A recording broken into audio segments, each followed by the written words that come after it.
Hey everyone, and welcome to a brand new video. Tonight we have 2 hours of horror stories. I hope you all enjoy them. If you do, please be sure to drop a like rating. I'll tell you what, if this video can reach 1,000 likes, my next video will be a 10-hour long compilation. Subscribing if you are new is also very much appreciated. We are very, very close to 130,000. I think it'd be fun to see if we could hit it before the end of the year. Anyways, sit back, do whatever it is that you do to relax. Enjoy the stories with no mid-roll ads, except for the one right after this intro. There won't be any more ads after that one. And as always, I hope you all have a great night.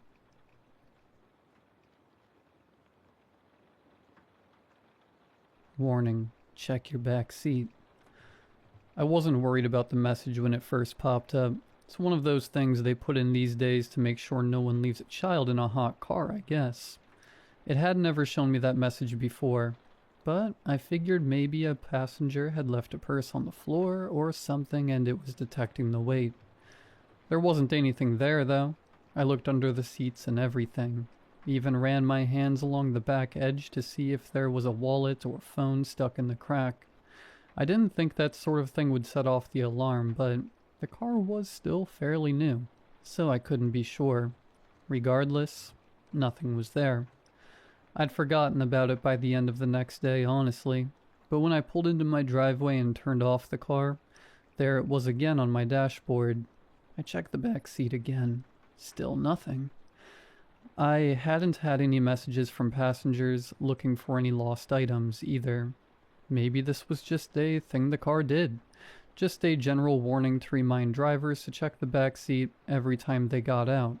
If so, it felt counterproductive. If the warning was there every time, people were bound to start ignoring it. It would just become part of the background.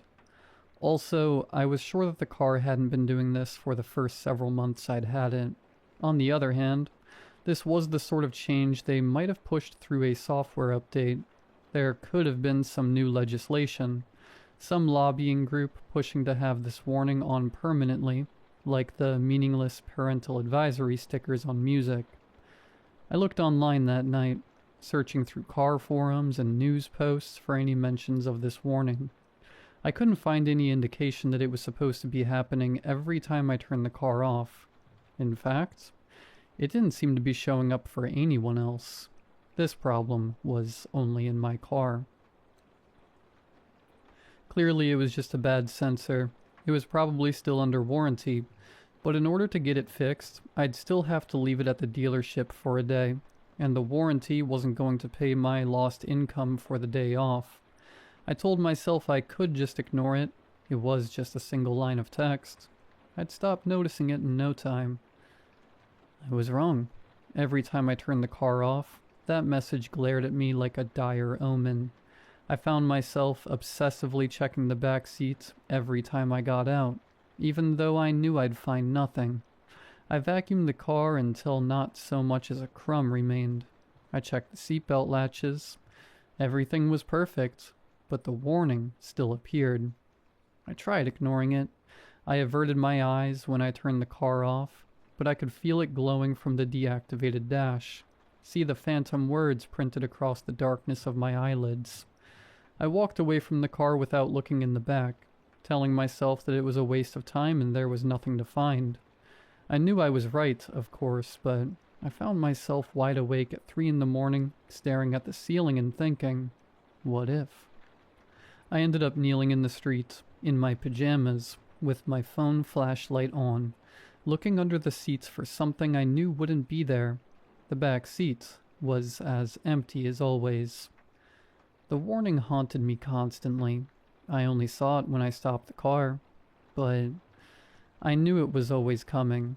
I began to watch the back seat constantly, eyes flicking to the rearview mirror, more than was safe or reasonable.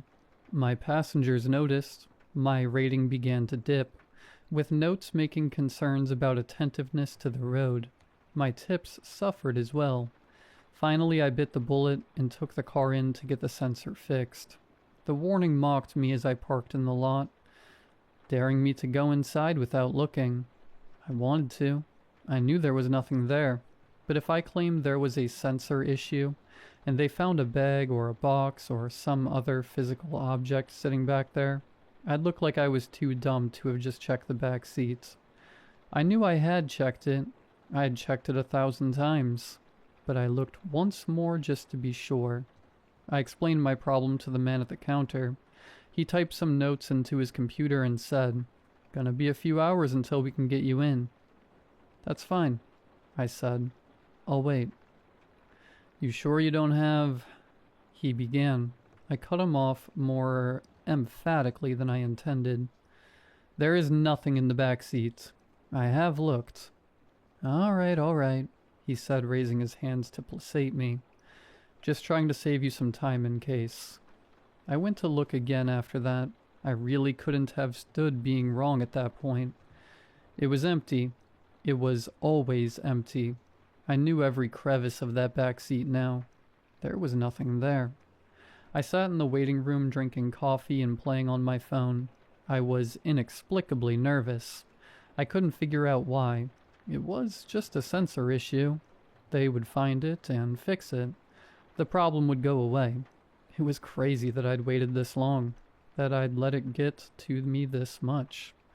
Finally, they called me back up to the front. "Well, we can't find anything wrong with your car," the mechanic said. "What do you mean?" "There's absolutely nothing in the back seats. I have made very sure of that." "Back seat's clean as a whistle, sure, but we can't get that warning to turn on either.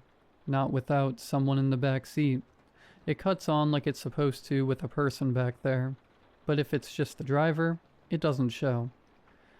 My expression must have been somewhere between disbelief and rage. The mechanic took a step back. "Look, I'll come show you." I calmed myself and followed him out to the garage. He turned on the car while I watched through the window. He let it run for a moment, then turned it off. No message appeared. "See?" he said. "We can replace the part if you want, but since we can't find an issue, it's not going to be covered under warranty, and we've got to take the entire back seat out to do it, so there's going to be a decent labor fee." I ignored him and got into the car. I turned it on and then, with trepidation, turned it back off. For the first time in weeks, no warning appeared. The rush of relief I felt was incredible. I turned the car on and off again several more times. There was no message. The warning was gone. "You happy?" the mechanic asked. "Unbelievably," I said. He shrugged. "Wish they were all this easy." I drove home feeling like I was floating. I hadn't realized how much tension I had been carrying, or how much my car had begun to feel like a prison. The road was broad and open. The day was beautiful. I was free. In my peripheral vision, a light flickered. Something on the passenger side of the car had blinked out. A little orange light I could not remember ever having paid attention to before. I stared sharply at it now, trying to figure out what had been illuminated. It blinked briefly again, or just long enough for me to read it. Passenger airbag off. It stayed on whenever there was no one in the front passenger seat. It was off now. The final short blink could have been anything. It could have been an LED failing, a sensor breaking, any of 1,000 electrical glitches, or it could have been something settling itself into the passenger seat. I pulled over to the side of the road. I left the car running when I got out. I did not look back as I walked away. There was no point. I knew there was nothing in the back seat anymore. I never went back for the car. The police called a few days later.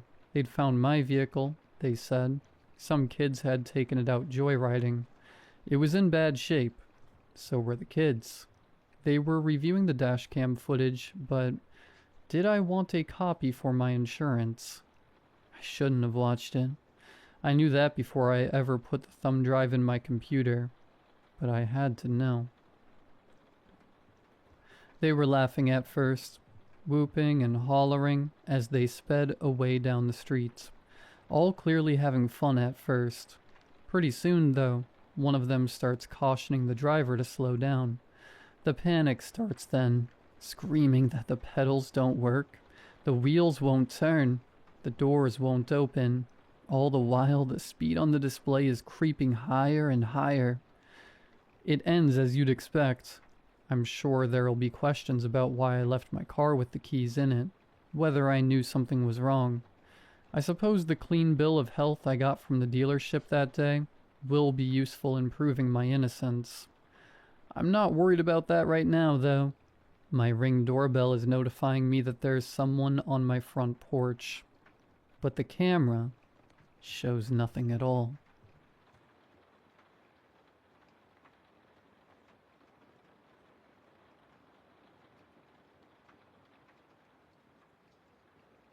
Ever find yourself jobless, angry, and fed up? If not, I envy your life. Unfortunately, that's the state I find myself in. Worked at a grocery store for about a decade.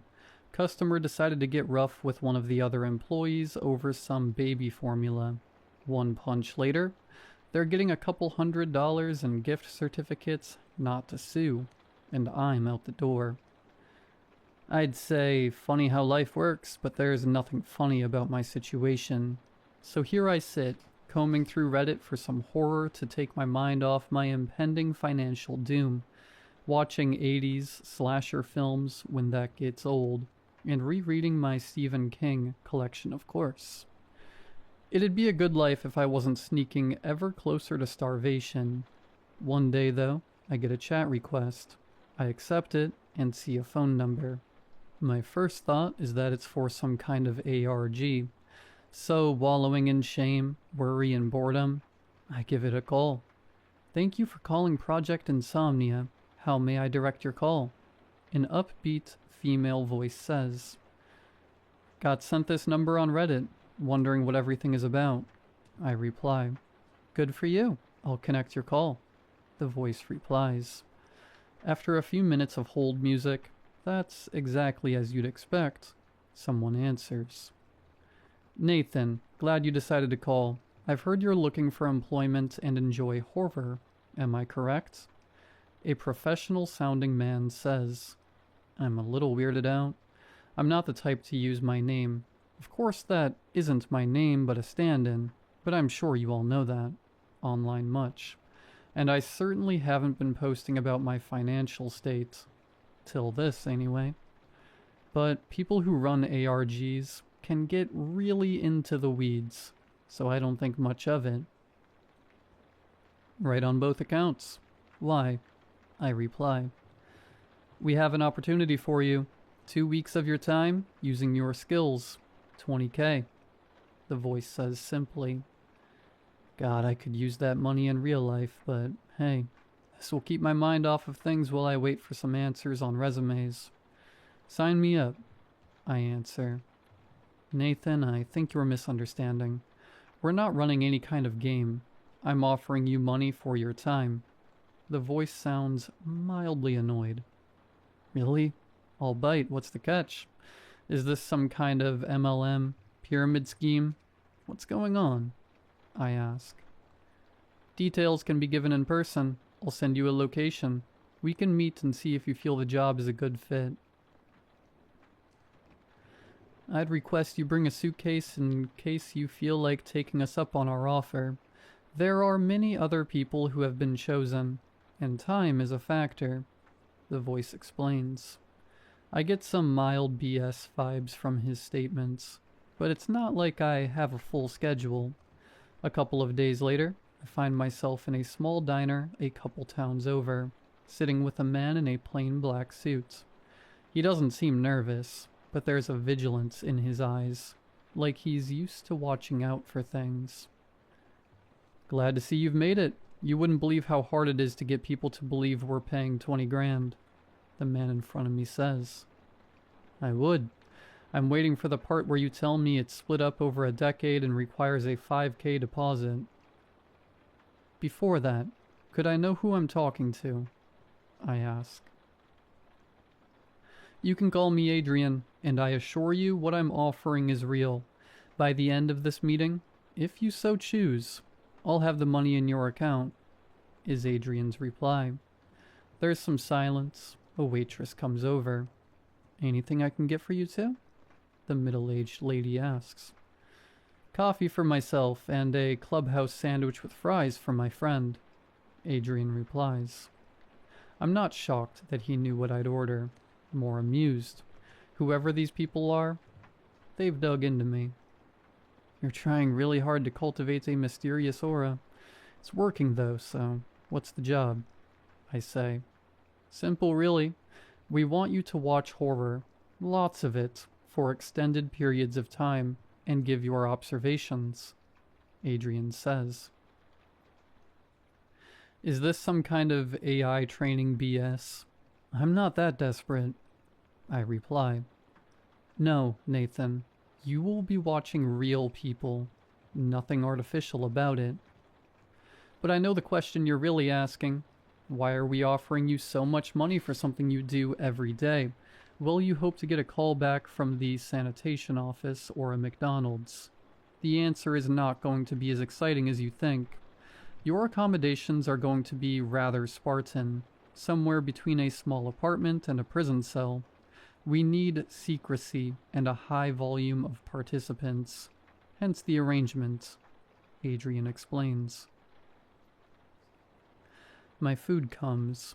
I feel like I'm under a microscope as I eat, Adrian's eyes dissecting my every movement. So this is some kind of test run, I'm guessing. Halloween-themed attraction at an amusement park? You're paying for me to shut up about it more than anything, I question. Adrian gives a half shrug. Close enough for government work. So what's the verdict? I've got 2 more people I have to see tonight, Adrian offers, sliding over a small stack of papers and a pen. I read through the contract, smirking a little. This is some McCaney Manor stuff here, Aid. Like, this part about consenting to methods of encouragement that may lead to physical harm. You can't sign away your rights against assault. So clearly you guys aren't going to be knocking out anyone's teeth. Adrian smiles. No one in organization has any intent to put hands on you. Astute observation, though. If you want my opinion, remove those parts. Just let people imagine what bad things could happen. But all the real bits seem in order. So what about my money? I ask. The grin Adrian gives me should have been my warning sign, but I was too busy getting a notification of $20,000 in my nearly empty bank account. Jesus, Murphy. You weren't kidding, were you? It's like someone tried to turn a submarine brig into a bachelor pad, I say, looking around the small room. There's a bed with thin sheets, a large desk with a few dozen monitors, and that's about it. Enough room to maybe do some push-ups, but nothing more. One thing I notice right off the bat is how the monitors are constructed. Thick, textured plastic leads to the wall, locking each of them in place. They're hardwired into the electrical system, the plugs being reinforced and grounded behind the wall. There's a small vent in the ceiling doing its damnedest to minimize the musty odor of the place. The toilet is what I'd expect, stainless steel and industrial, but at least it's clean. The door gives me pause, thick, steel, and with a slot in the middle. If the project takes off, maybe we will look into making the workspaces more comfortable, Adrian offers. Not like you can make it any less so. But hey, $20K makes it seem a lot bigger than it is, am I right? I reply. Meals are served 3 times a day. We've not found any dietary restrictions in your research on you, but if you have any, feel free to let us know. You may keep your cellular device, but usage in most cases will be seen as contrary to the rules outlined in the contract. Once daily, you will be expected to give a report on what you're seeing on the monitors. Attention to detail is key, Adrian explains. Okay, so this is kind of like a night trap meets escape room situation, I say, sitting down in a small computer chair, looking at the bank of various monitors. There's that attention to detail we're looking for. Watch the monitors, Nathan, Adrian says, closing the steel door. Want to know what I'm feeling? Joy. Yeah, everything is grimy and eerie as hell, but it's supposed to be. I'm alpha testing something or other. An immersive horror game, maybe. I light up a cigarette and immediately notice two things. The first is that all of the monitors are showing 3 different places. About a half-dozen screens apiece, give or take. The second is just how varied these screens are. Some are crystal clear, some are antiques, but all are behind a layer of almost imperceptible bulletproof glass. How do I know it's bulletproof glass? I don't, but it's clear. I can't scratch it, and I can't leave a scorch mark on it. Most of the monitors are dull. A fast food place, a gas station, and the inside of a house. After a while, though, someone comes home. A nice-looking lady, early 30s or so, smartly dressed and coming home late at night. I've been watching paint dry for hours. I'm instantly drawn to anything resembling action. What the hell am I doing here? I say, frustrated as I watch her through an impeccable screen. The house is dark. Her kitchen lights obscure the background. Shadows play like feral cats in her McMansion. I yawn, wondering when dinner is, or for that matter, what time it is. Then I see it on one of the older monitors. Could just be glitches from the ancient tech, but I swear it's a pair of eyes. Subtle, well done. It makes the hair on the back of my neck stand up. But as quickly as they appear, they're gone. The woman turns, looking to where the apparition once was. As she does, her fridge door closes. Whether of its own accord or something else is unclear. Nice, I say, complimenting the scare. Theater or not, my heart's racing. Boring hours flew by like water in a dangerous lake. I'm brought something they assure me is dinner. Meatloaf, heavy on the loaf, nearly green. Green beans and cornbread I debate on keeping to whittle. At least the coffee is decent, and given to me in a 2-liter carafe. I look away when the woman starts changing. I'm starting to think this is live improv, and meeting someone after I've seen them naked seems gross. One lamp on the desk lights her as she places modest jewelry in expensive cases. There's a noise, a keening wail, and the woman turns around seeing nothing. We're in the same boat. That is, until I look at a smaller, black and white monitor. Standing in front of the woman is a rotten, lanky specter, torn asunder and enraged. Right in front of you, I scream, but she can't hear me. The objects in the room rattle. It's enough to scare the wits back into the woman. She bolts to her bedroom door. The thing, that mournful thing, grabs her by the arm. A sleeve of the woman's housecoat crumbles, the flesh beneath it beginning to wither. She tries to pull free, but the grip of the specter is immovable. She hammers down a hand, and somehow after 3 frantic blows, the spirit lets go, growling in rage. The woman gets distance between herself and the ghost, but the undead doesn't bother to move. Small furniture flies like it's been caught in a tornado. Windows rattle and fracture, sending broken glass in waves onto the carpet.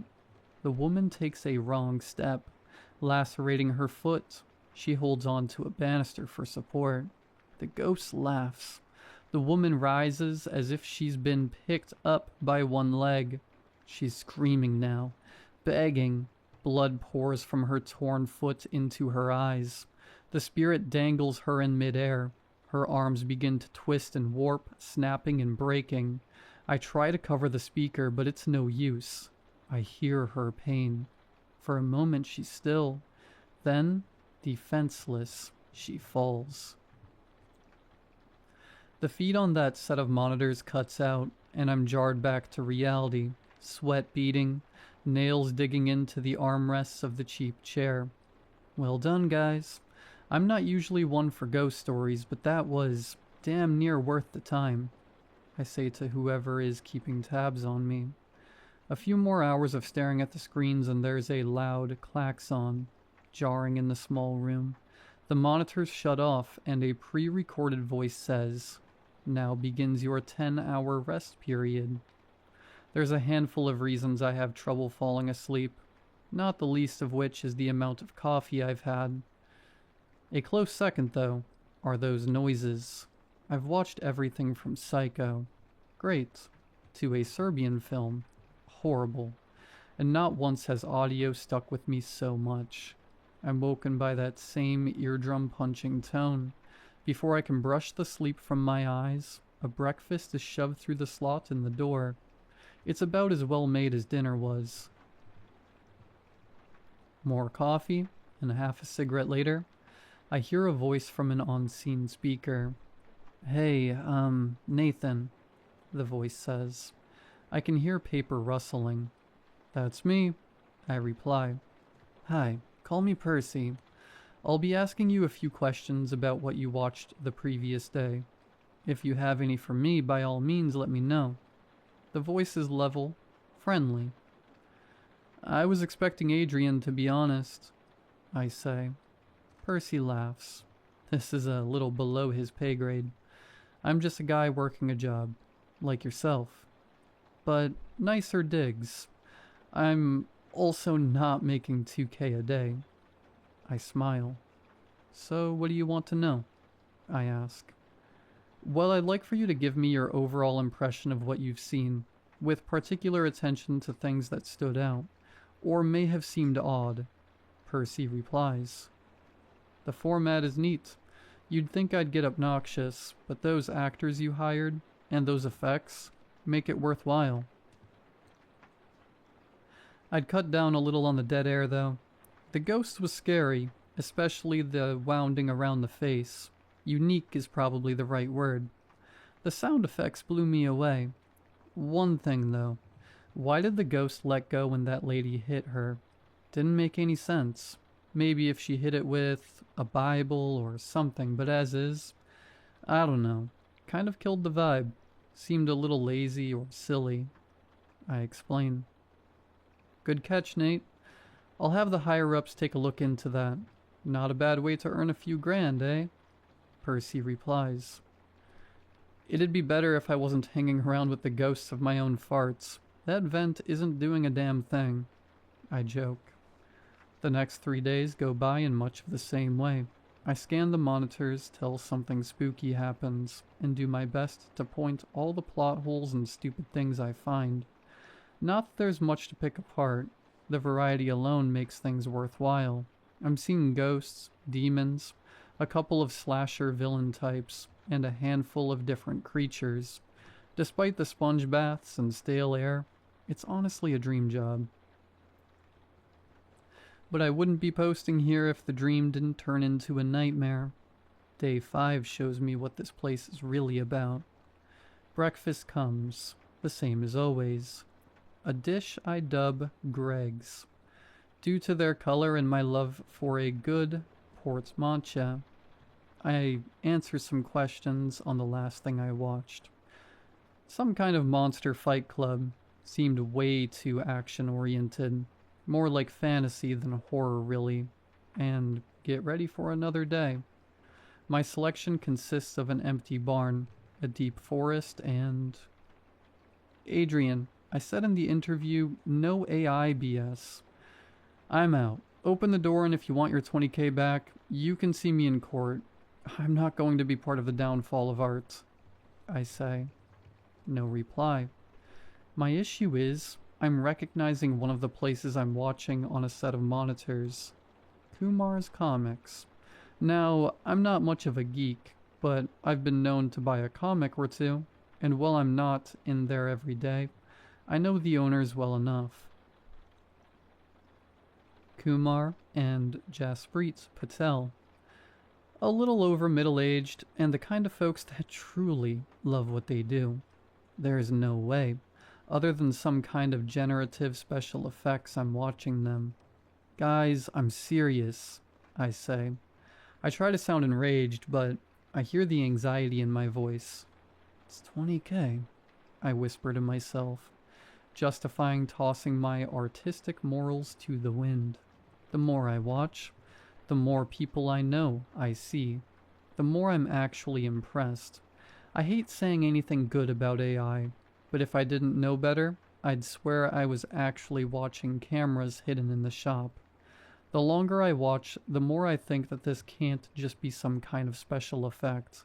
I'd try to shake the thought, but as the hours slowly tick by, it's all I can think about. But what can I do? How could I prove things one way or another? My hand starts to move towards my phone, a plan forming. The second I grab it, a loudspeaker, distorted voice hits me like a slap in the face. Nathan, do you know much about firing squads? Adrian says, his voice calm. What? No, why? I stutter. In any firing squad, one man is given a rifle loaded with a blank. None of them know who.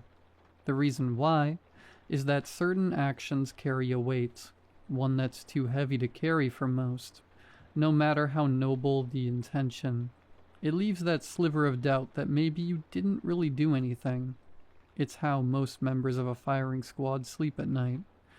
If you make that phone call, it's only going to make things harder for you. Cling to that doubt. Cling to it like a life raft, Adrian explains. What are you saying? I ask, panicked. As little as possible for your sake, and I have to remind you, using your device to communicate is against the rules of your contract and will be dealt with. Adrian threatens. I feel like I'm on the edge of a cliff. On one hand, I know this is all just some game. Spooking me out is the point. But on the other, a lot of things aren't adding up. I dial the number, I hear the ring echo through the monitors. My heart drops. I feel sick to my stomach. My phone disconnects. When I look down, I don't even see the "for emergency calls only" prompt. Just a string of strange, illegible characters. I hear Adrian sigh. Then the speaker cuts out. A few seconds later, the industrial toilet/sink combination starts spewing water. It goes on for minutes, soaking everything in the room and leaving about 3 inches of standing water. I'm shivering, scared, and I understand how truly screwed I am. Watch the monitors, Nathan. You may not understand, but you're helping to save a life as we know it. Adrian demands. What else can I do? The day slowly trickles by. Every customer, every shadow makes my heart stop. Around 11 p.m., Kumar and Jasprit begin to close down the shop. I think maybe they're safe. Is this just another of the feeds where nothing happens? No one likes being proven wrong, myself included. The door wasn't locked. A short, stocky man in a dragging raincoat and beat-up fedora walks in. Sorry, buddy, store's closed. Open up bright and early tomorrow, though, Kumar says. The man ignores him. The stranger's faded plaid coat catches on a set of action figures, knocking them over. Sir, show a little more care, please, Jasprit says. Nicer than necessary. The stranger laughs, mockingly. I catch an angle of his face, pale, rotund, and full of small lesions. They look almost like burns, but as he grins I see it. Each of his teeth are small clusters of wire. Get out! Run! I scream at the screen, but of course they can't hear me. I know what this guy is, or at the very least what he's capable of. I can't just sit here. But what choice do I have? Yesterday, I'd probably said he's the worst thing I've seen. He's not really scary, and his gimmick seems tacky. The thought makes me sick to my stomach. The callousness I've viewed people's trauma with. I vomit. The noise it makes in the standing water makes me retch a second time. Okay, Dick Tracy. Time to get out of my store before I call the cops. You have 10 seconds, Kumar says in a commanding tone. The stranger snickers again, then turns to Kumar and his wife. I don't speak Hindi, but the squat man does. What he says shocks Kumar enough. He picks up the phone and dials 911. Of course, there's no dial tone.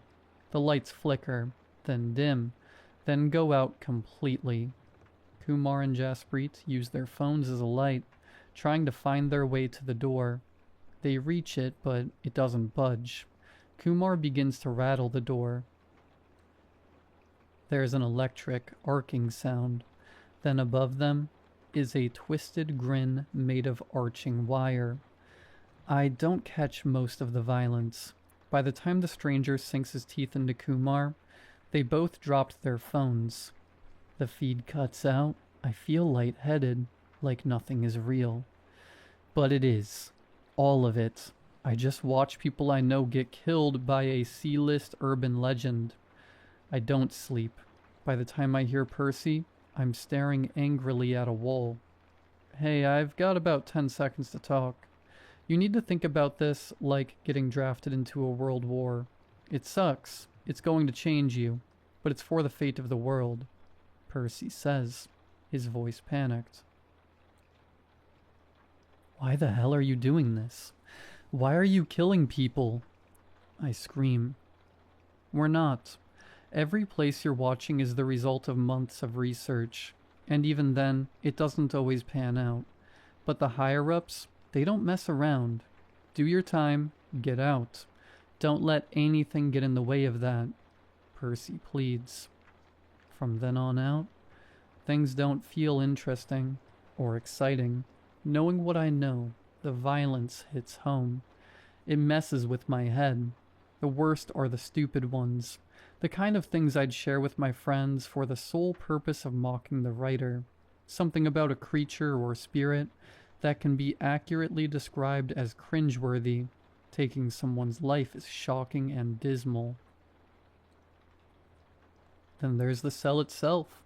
After the first day of standing, water spots of mold and veins of mildew start to develop on the walls. A couple of days after that, I've got a cough that won't quit. It's my second concern beyond what I believe is a case of trench foot. Things are miserable. Torture, really. By day 10, it's all I can do to focus on the screens in front of me.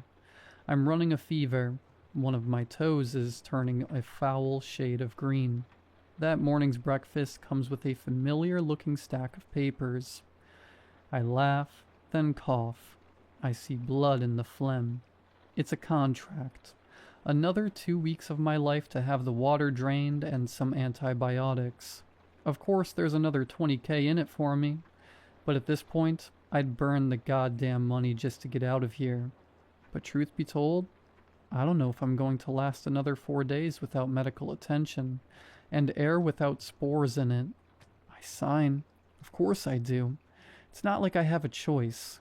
If it was a case of being shot, maybe I'd be brave enough to face the music instead.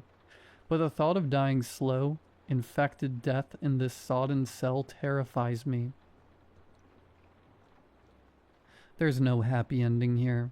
I'm still in this cell. Day 13, in fact. The first day since the 5th I've seen a familiar place. My cell. It sits, perched in a corner of the room, looking down at me from the ceiling. I can't see it when I look up, but on an old, green-tinted monitor it lurks. I can't make out much of it besides what I think is a rusted old army helmet. Its long brass teeth reflect the scant light in the cell. Water is flooding my prison as I finish typing this, a punishment for reaching out to all of you. This is my cry for help, my scream to the void to try and figure out some way out of my situation. But this is also my warning. Something is happening in the world, something big and chaotic, and worse than anything we've seen before. Rules are breaking, Logic is failing. Things aren't what they seem. And someone, somewhere out there, is keeping an eye on all the Reddit threads and YouTube comments, looking for people that know what they're looking for. Those of us who live and breathe urban legends and ghost stories. Watch your back, guys.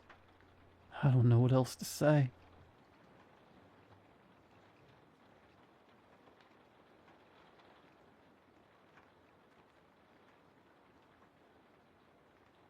My name is Celine.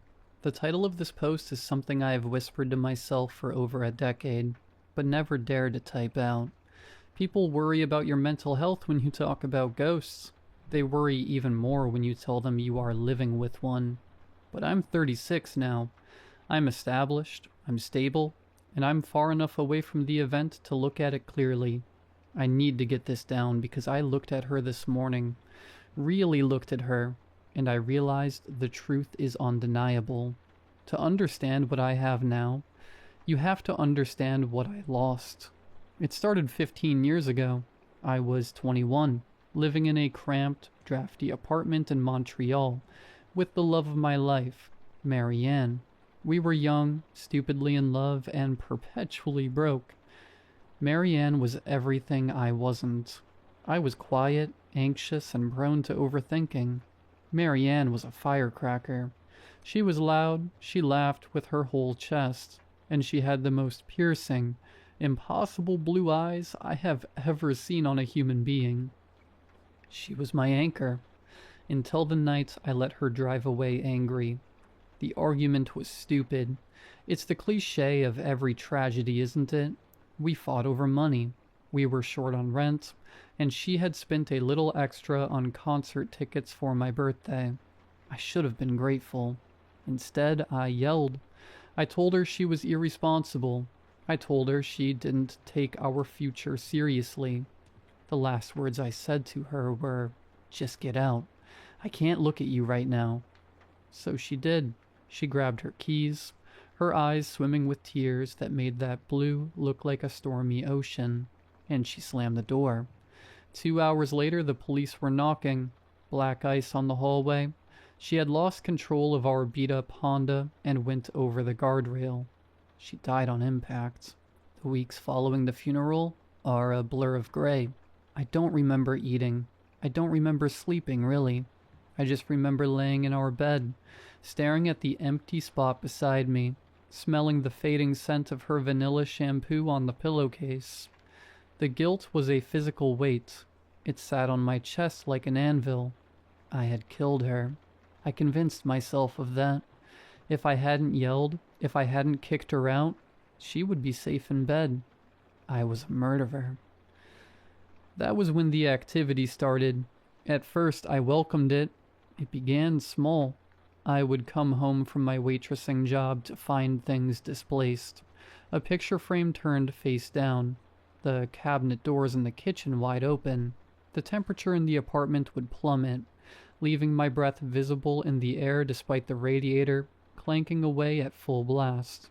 My grieving mind didn't register fear. It registered hope. "Marianne?" I would whisper into the darkness. "Is that you?"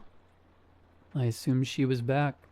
I assumed she wanted to tell me she was okay, but the atmosphere in the apartment wasn't comforting.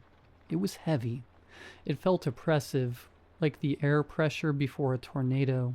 3 weeks after the funeral, the activity shifted from passive to aggressive. I was in the kitchen making tea. I had the kettle on the stove. Suddenly the burner dial snapped from low to high on its own. The gas flared up with a whoosh. I jumped back, my heart hammering. I reached out to turn it off, and a mug from the drying rack flew off the counter. It didn't just fall, it was thrown. It shattered against the wall inches from my head. I stood there, shards of ceramic at my feet, trembling. "Marianne?" I cried out, tears streaming down my face. "I'm sorry. I'm so sorry." I thought it was her anger.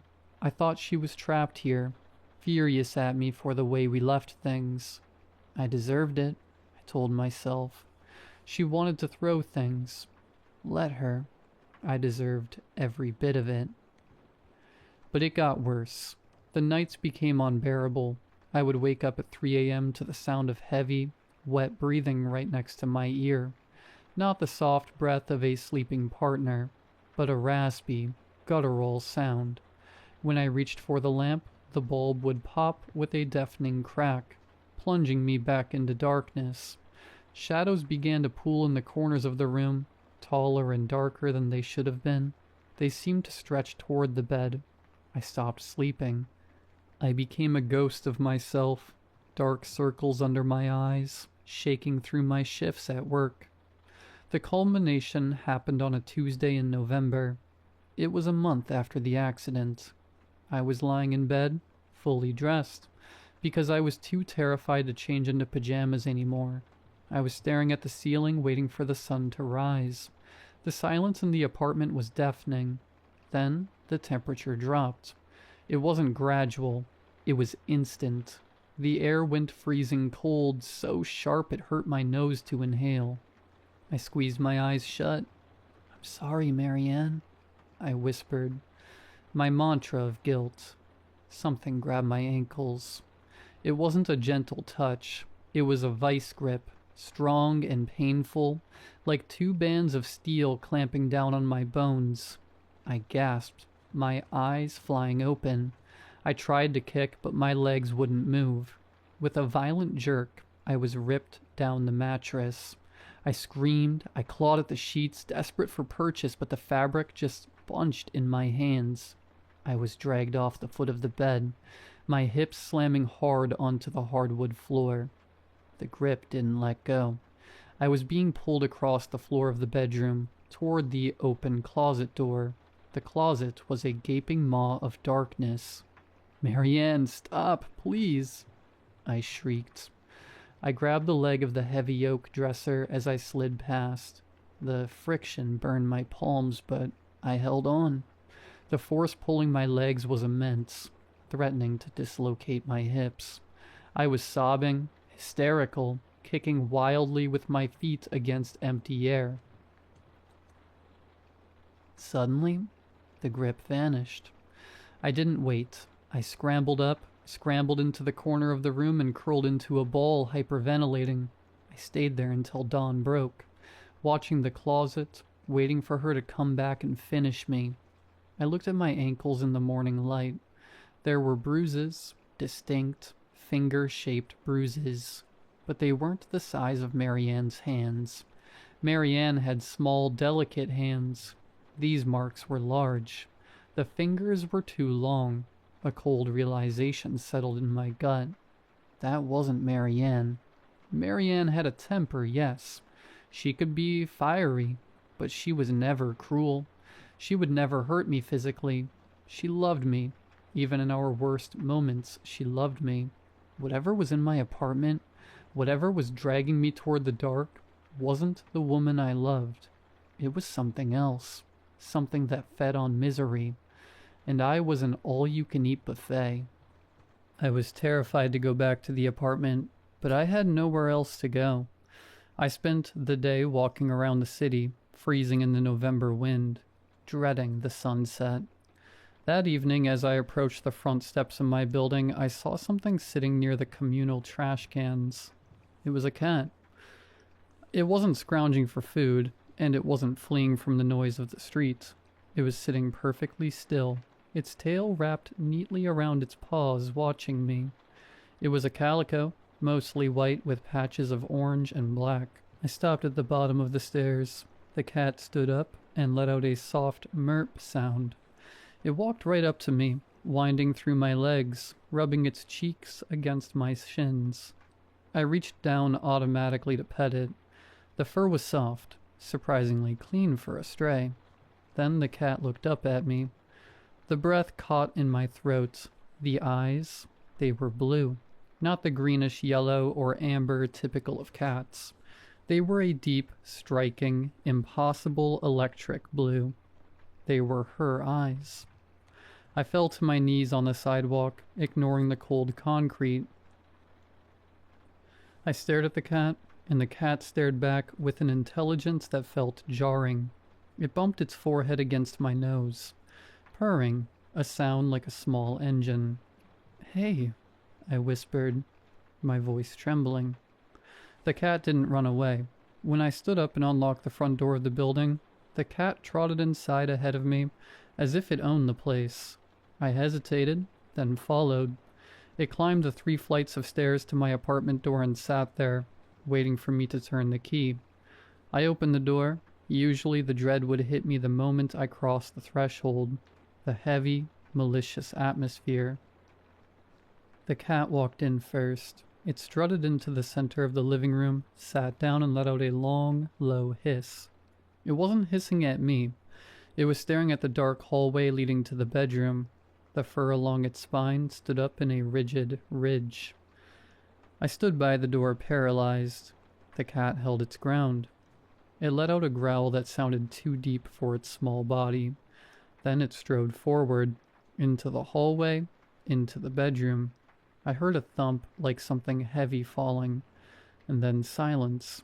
The cat came trotting back out a moment later, its tail held high, looking relaxed.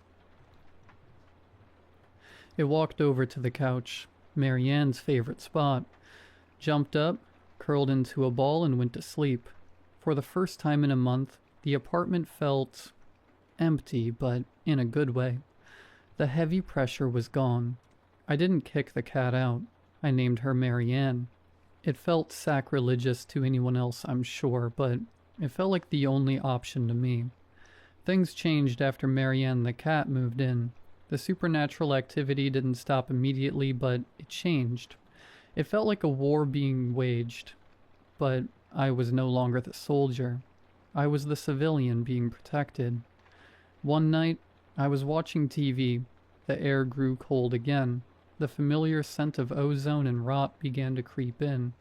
I tensed up, clutching a pillow. Marianne, who had been dozing on my lap, instantly woke up. She leaped off the couch and stood in the center of the room. She stared at an empty corner near the ceiling, her eyes pinned back flat against her skull. She let out a scream, that specific, yowling caterwaul that cats make when they are about to fight. The lights flickered. The TV turned itself off. Marianne launched herself at the wall. She literally ran halfway up the drywall, claws out, swiping at the empty air. I saw, and I swear this is true, a dark, misty shape recoil from her. She landed on her feet and hissed again, spitting, her blue eyes blazing. The cold air dissipated instantly. The TV flickered back on. Marianne sat down, licked her paw, and looked at me as if to say, "It's handled." This happened a few more times over the next month. Whatever that thing was, whatever dark parasite had latched onto my grief, it was trying to come back, and every time, Marianne was there. She was a sentinel. She slept on the pillow next to my head every single night. If I shifted in a nightmare, she would place a paw on my cheek, grounding me. I started to notice things about her behavior, things that made the hair stand on my arms. My human girlfriend Marianne had a very specific hate for olives. If a pizza came with olives, she would pick them off with surgical precision and stack them in a pyramid on a napkin. One night, I ordered a supreme pizza. I was eating at the coffee table. The cat jumped up. She sniffed a slice. She delicately used her claw to hook an olive, fling it off the pizza onto the table, and then nudged it away with her nose. She did this to every olive on the slice before trying to steal a piece of the pepperoni. I just stared at her. "Really?" I asked. She blinked slowly. Marianne the human also had a habit of tapping her fingers when she was impatient. The cat, when waiting for me to fill the food bowl, would tap her left paw rhythmically against the floor tiles. Tap, tap, tap. She didn't like cat toys. I bought feathers, laser pointers, fake mice. She looked at them with disdain, but she loved watching reality TV. She would sit on the back of the couch, eyes glued to the screen, head moving back and forth as the people argued. Human Marianne used to say it was her trashy, guilty pleasure. Slowly the fear in my life evaporated. The dark entity gave up. It couldn't get past the guard dog, or rather, the guard cat. By the time spring arrived, the apartment was just an apartment again, but I was never alone. I talked to her. I know that's what crazy cat ladies do, but this was different. I told her about my day. I told her I was sorry about the fight. I told her I loved her. Whenever I apologized for the accident, for the argument, she would butt her head against my mouth to silence me. She would purr so loudly it rattled her ribs. It was forgiveness. I knew it. Life went on. I moved out of that apartment 2 years later. Marianne came with me, obviously.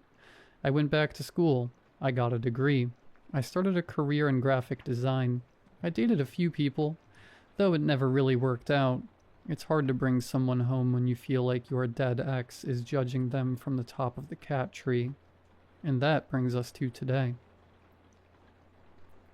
I was sitting on my porch this morning drinking coffee.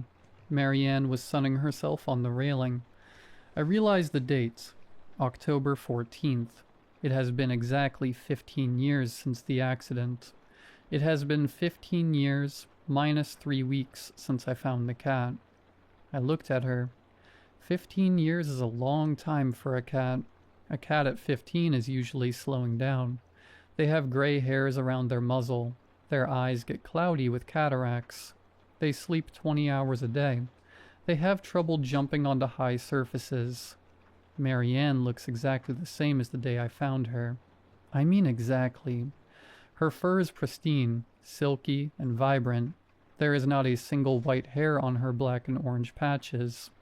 Her eyes are that same crystal, piercing electric blue, clear as the summer sky. She jumped from the porch railing to the roof of the garage this morning, a 6-foot vertical leap, to chase a squirrel. She moves with the agility of a kitten. She eats with the appetite of a lion. I took her to the vet last week for a checkup. The vet, a new guy, looked at her chart. Born roughly 15 years ago? He asked, raising an eyebrow. Yes, I said. I found her then. He examined her. He checked her teeth, her heart, her joints. He looked perplexed.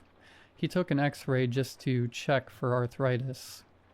This is bizarre, he told me, showing me the scan. Her bone density, her teeth. If you didn't tell me she was 15, I'd say this cat is maybe 2 years old, maximum. There's zero sign of aging. Absolutely none. I nodded. I wasn't surprised. I came home and looked at old photos. I found a picture of human Marianne from her 20th birthday. She's laughing, looking at the camera. The look in her eyes is defiance and joy mixed together. Then I looked at the cat, sitting on my desk, watching me write this. I don't think she's a cat.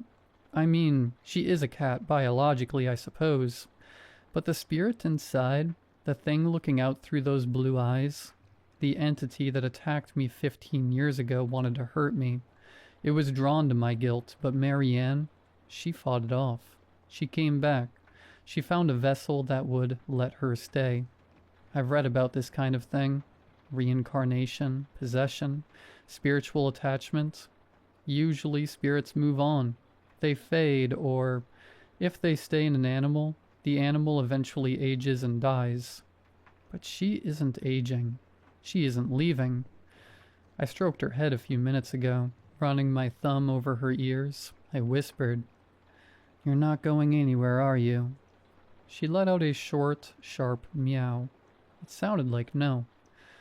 She bit my thumb gently, another thing human Marianne used to do when she was being playful, and began to lick my hand with her sandpaper tongue. I'm not scared. I should be, probably. It defies every law of nature. I'm living with a creature that is effectively immortal, inhabited by my dead girlfriend who refuses to cross over because she thinks I can't handle myself alone. And the honest truth? She's probably right. She's looking at me right now. She wants me to stop typing. She's tapping her left paw on the desk. Tap, tap, tap. I guess I better go. She hates to be ignored.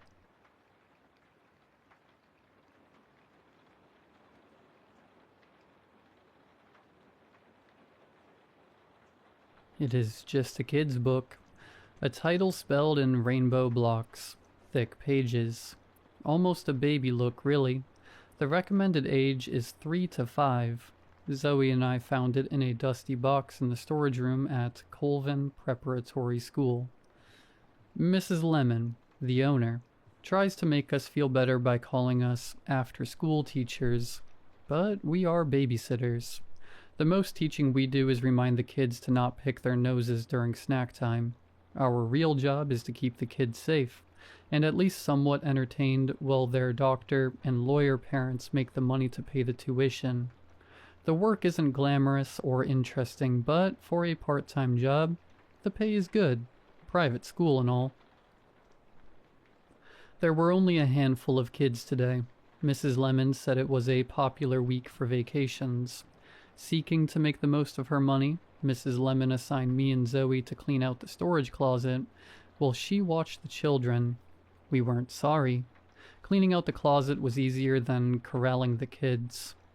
The hardest part was not choking on the dust. Even in the dark closet, we could see the thick gray blankets of dust on the cluttered shelves. "Can you turn on the light, Hooper?" Zoe asked. I flicked the switch. Nothing happened. "Hooper." "Sorry, I did." I looked up to see an empty socket. "Well?" I gave Zoe a nervous look. "Don't say that. Mrs. Lemon might hear you. Zoe is the best part of the job. I don't want her to get fired." "That's right. I wouldn't want to lose the chance of a lifetime." I tried to not let her see my dopey grin. "We better get started." I ripped open a box. Its cardboard was soft with age.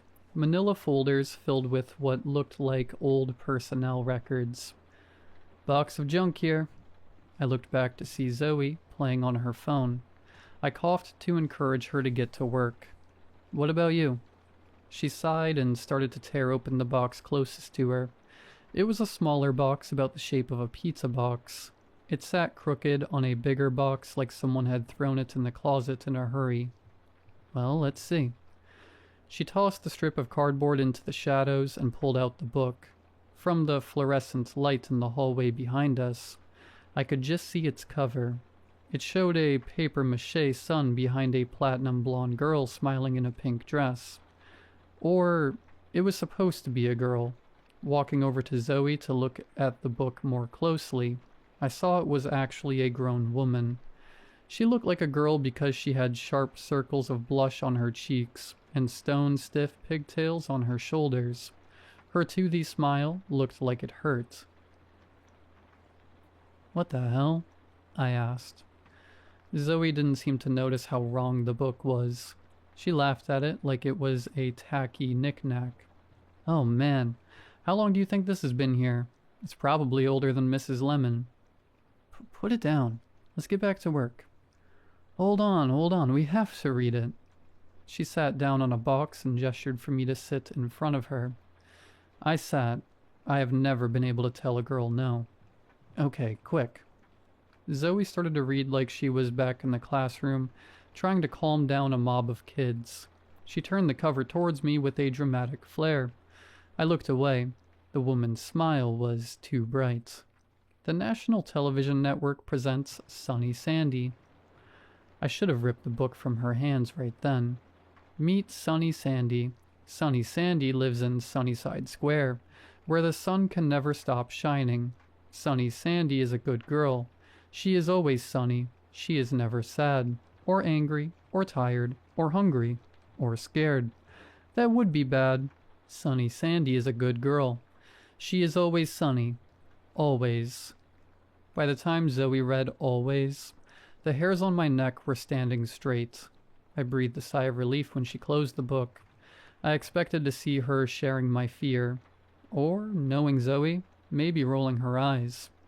I did not. expect her smile. "How precious," she cooed. "Wasn't that precious?" Her eyes were harsh rays of sun beating down on me. I stood up to escape the heat. "Not particularly. Let's get back to work." I went to take the book from her. She held it tight. "Now, don't be silly, Hooper. We're going to read it again." She took my hand and tried to drag me back to the ground in front of her. The iron of her smile matched the iron of her grip. "Like hell." I snatched the book away from her. When she tried to hold on to it, she fell backwards over the box she had been sitting on. In the cramped closet, there wasn't enough space between her head and the wooden shelf.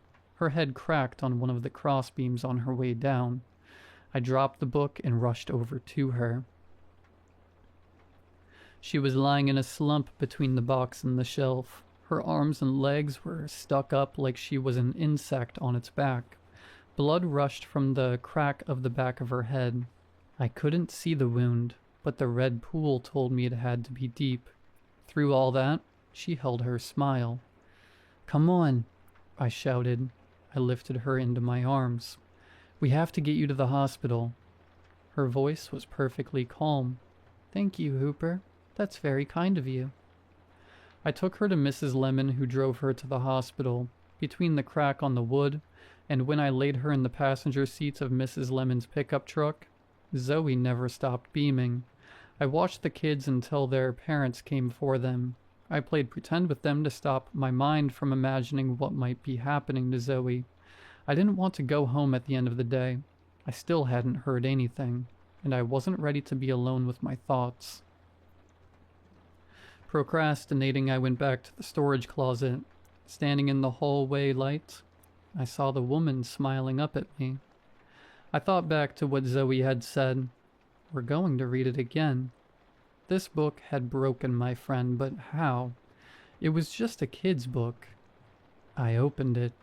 The first few pages were as boring as any other kid's book from the 90s. Pictures of the woman walking through a cartoon town square, then down a brick main street. Then they turned wrong. On the page with the words, "She is never sad," the woman stood over a striped cat with a collar that said, "Mr. Tiger." The cat was dead. Another picture showed her sitting in a country church pew, beside a woman dressed in black. In another, she sat in a closet smaller than the storage closet around me. It looked like she had not bathed or been outside in days. On the last page, the one with the words, "She is always sunny, always," the woman was lying in a coffin. She still wore pigtails in her hair, and she still smiled, the same smile I had seen on Zoe's bloody face. I feel like Sunny Sandy is inside me now. She's watching me to see if I behave. I'm not sure how long she'll let me write freely, so I wanted to post this here where I know people will see it. I wish I was fighting back tears, or a scream, but if you were looking at me, you'd think I was reading a love letter from Zoe. I look peaceful. I am scared, very scared. Happy Hooper is a good boy. He is always happy. Always.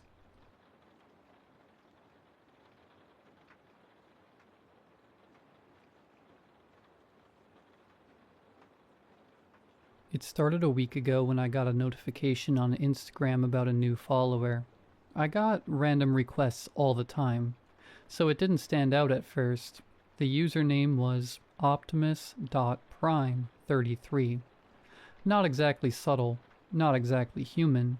No profile picture, no posts, no bio. Following exactly one person. Me. I didn't follow back, obviously. I don't follow empty accounts unless I know the person, and I didn't know this one. Actually, I didn't know anything about this one. 0 mutuals, 0 footprint, 0 reason to exist. I remember looking at the picture for a total of 3 seconds and thinking, bought, closed the app and moved on. End of story. Or so I thought. The next morning I woke up, brushed my teeth, made the same coffee I drink every day, and sat on my sofa replying to boring work messages. My phone buzzed with a notification from Instagram. Optimus.prime33 mentioned you in a post. I rolled my eyes, thinking it was probably some spam reel tagging random people. Opened it anyway. It wasn't a reel. It was a photo, a picture of my building. My building. Not a stock photo. Not something anyone could Google. My actual building, taken from the streets. The angle was unmistakable. My floor, my balcony railing, the light from my bedroom window, everything. Caption, you're still here. I remember sitting there staring at my phone thinking, who is this?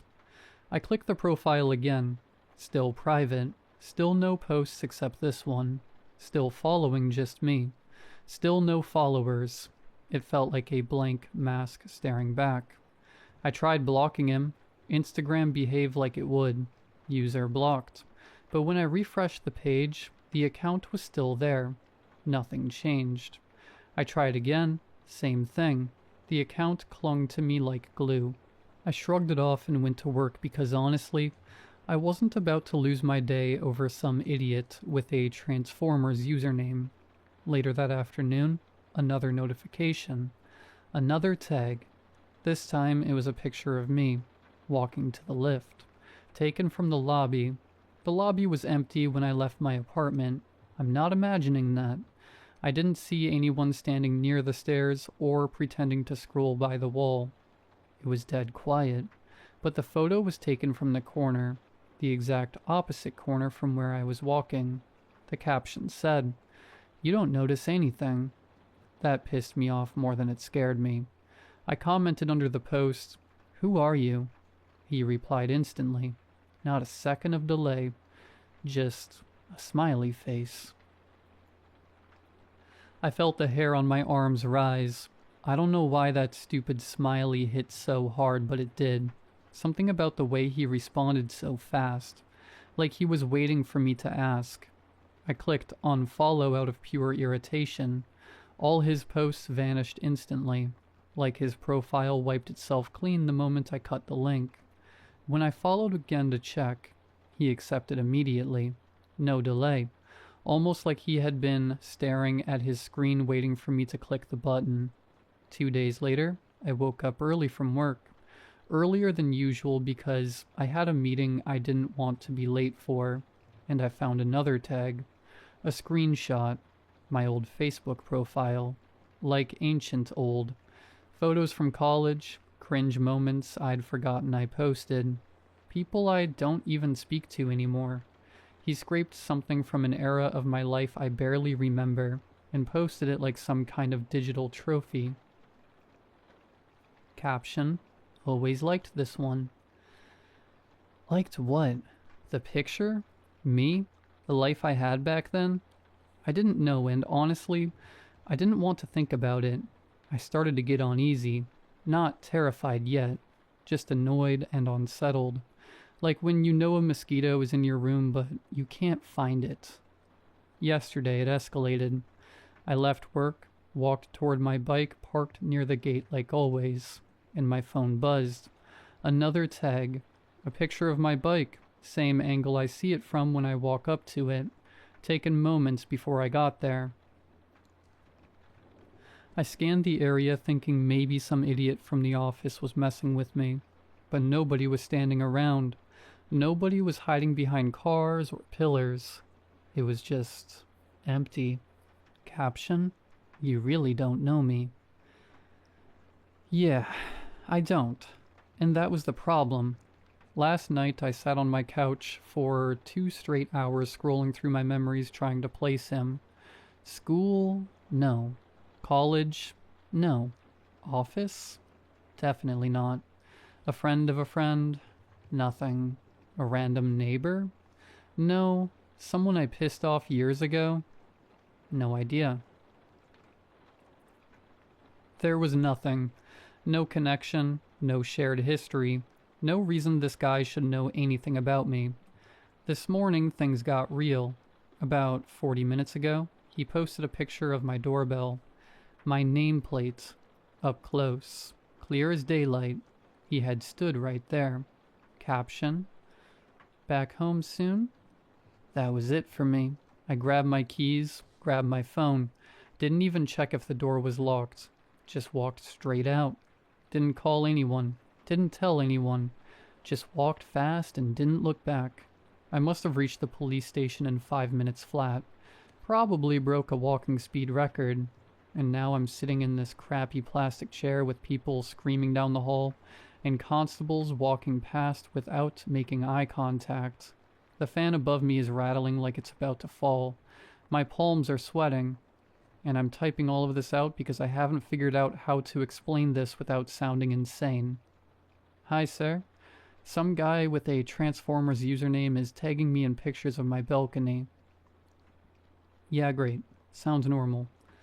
I opened Instagram to check if he posted anything new. Nothing. The same set of posts, arranged neatly like a timeline of creeping dread. I tapped each one again. My balcony, me near the lift, my old Facebook profile, my bike, my doorbell. I zoomed into each picture trying to find clues. Reflections, shadows, footprints, corners, anything. There was nothing. Whoever took these photos was careful. Too careful. I checked the timestamps. They lined up with my routine, almost perfectly. Morning, afternoon, post-work, late evening. This guy knew my schedule. I even checked the metadata on the photos. Instagram strips, most of it. But I checked anyway. Nothing. I tried Googling his username. Nothing. No Reddit, no Twitter. No stray gaming IDs. Nothing in any breach database. No traces. Like the account exists only on Instagram. Only connected to me. I even tried messaging him. Tell me who you are. No reply. I was halfway through typing a second message when I realized I was being stupid and stopped before giving him more attention. And now I'm here, stuck in a police station, typing this all down while constables keep walking past me like I'm a stain on the floor. I wish I could say I'm calm. I'm not. I'm trying so hard to pretend I'm not affected, but my chest feels tight, and I keep checking the station doorway expecting him to walk in. I keep refreshing Instagram every few seconds, and each time I brace myself for another notification. I swear I'm shaking writing this. All of this feels unreal and too real at the same time. A stranger following me everywhere, taking photos, posting them seconds later, reacting instantly when I unfollow or comment. It's too much. I'm trying to appear normal in the police station, but I keep glancing at the entrance. Every time the door moves, my heartbeat jumps. Every time someone coughs behind me, I flinch. Someone has been watching me for a week, closely enough to know when I leave my room, when I enter my lift, when I park my bike, when I unlock my door, when I panic. I'm trying to steady myself, but my fingers won't stop tapping the screen. My phone buzzed as I was typing this out. Another tag, another post. My hands are cold. I opened Instagram without thinking. This time it was a picture of me, sitting on this same plastic chair, typing on my phone. My shoulders hunched the exact way they are right now. My thumb mid-swipe, my leg bent at the same angle. Everything identical. It was taken from beside me, right next to my shoulder, like someone stood inches away while I typed, and I didn't notice anybody standing there. The caption read, "This won't help."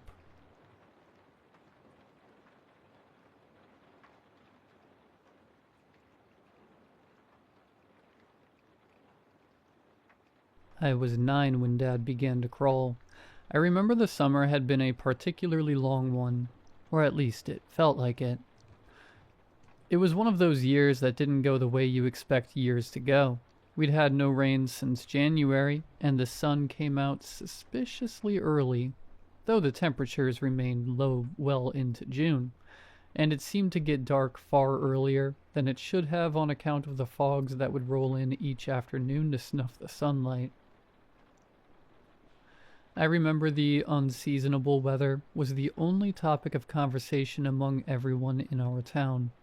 But that was the same most years, and the weather being wrong is seemingly commonplace everywhere now. But that year had been especially off. Memorably so. Especially since it also brought us the September when Dad began to crawl. It wasn't as strange as it sounds, at least not to us. We grew to accept this new way of things quite readily. That was just something he did now. My dad was prone to change, though perhaps no more than anyone else outside of the madhouses. Sudden diets, interests, and hobbies that disappeared as quickly as they'd begun. Changes in style. The hat phase, famous to us.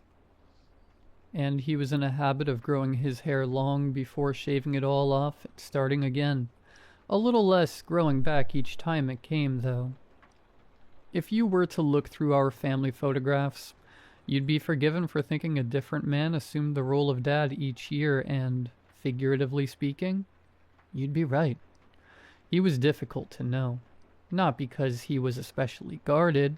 If anything, he was rather open and forthcoming for a man of his era, but because of his variability. It's not that he wasn't a genuine or earnest man. I very much think he was. But he was multiple quite different, genuine, and earnest men all in one lifetime. My mom would jokingly say things like, "That's the man I married," all 12 of him, whenever he appeared with a new look or hobby or deeply held conviction about something. It didn't seem to bother her much, which I suppose is a good thing. To this day, I feel a great deal of envy whenever friends or people I meet describe their dads, even if the characterizations are usually negative. Everyone seems to resent their dads, the drunks, the abusers, the evangelists, but they invariably knew them, even the worst of them. But my dad was my dad. I knew that much. And one day, my dad started crawling. I don't remember there being a clear point in time where he stopped walking, but nor was it a gradual development. It was a shift straight from one way of things to the new way of things. Dad crawled now. When he moved around, he crawled on his hands and knees. Not like a dog. He crawled like a human adult male would crawl. If he needed to move fast, he'd arch up and use the balls of his feet to propel himself instead of his knees. Everything else was the same at first.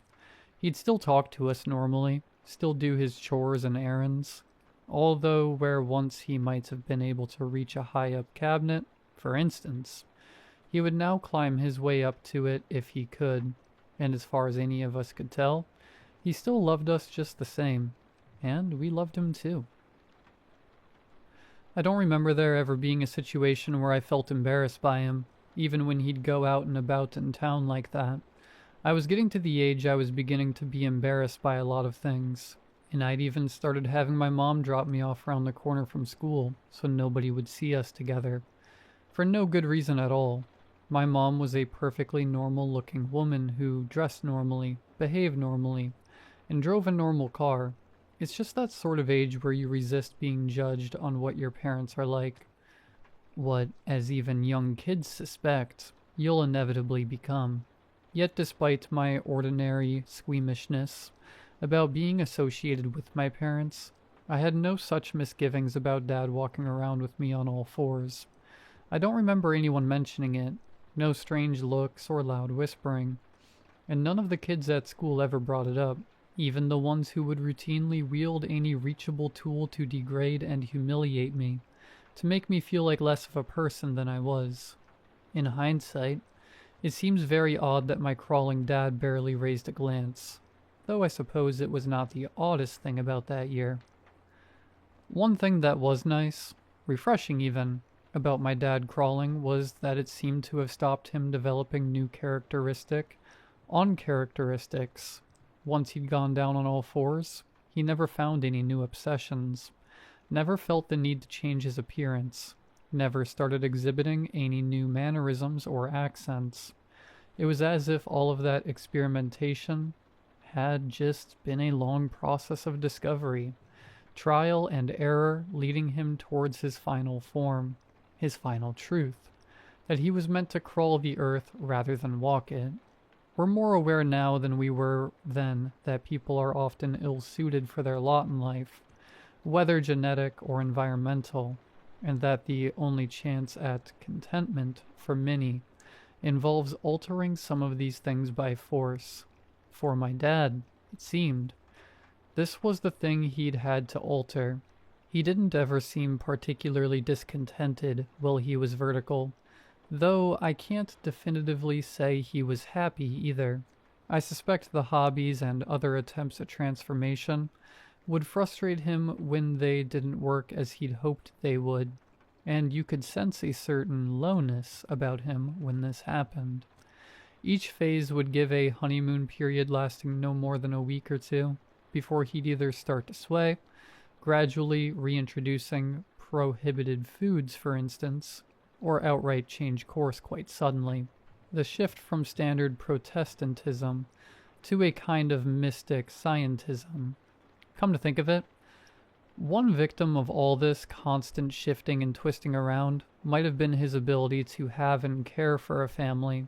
We were one of the few permanent results of a personality, a phase which involved him being a caring and devoted husband and father, and one which might have stood in the way of the drifts to come. When he fancied himself a writer or an inventor, I remember feeling more than ever that we were a hindrance rather than a blessing, or a core component of his own identity. Well, he never expressed this outright. It was something we could all sense, and I think we only accepted it because we all knew that it wouldn't last very long before he adapted into something for which we were a welcome addition.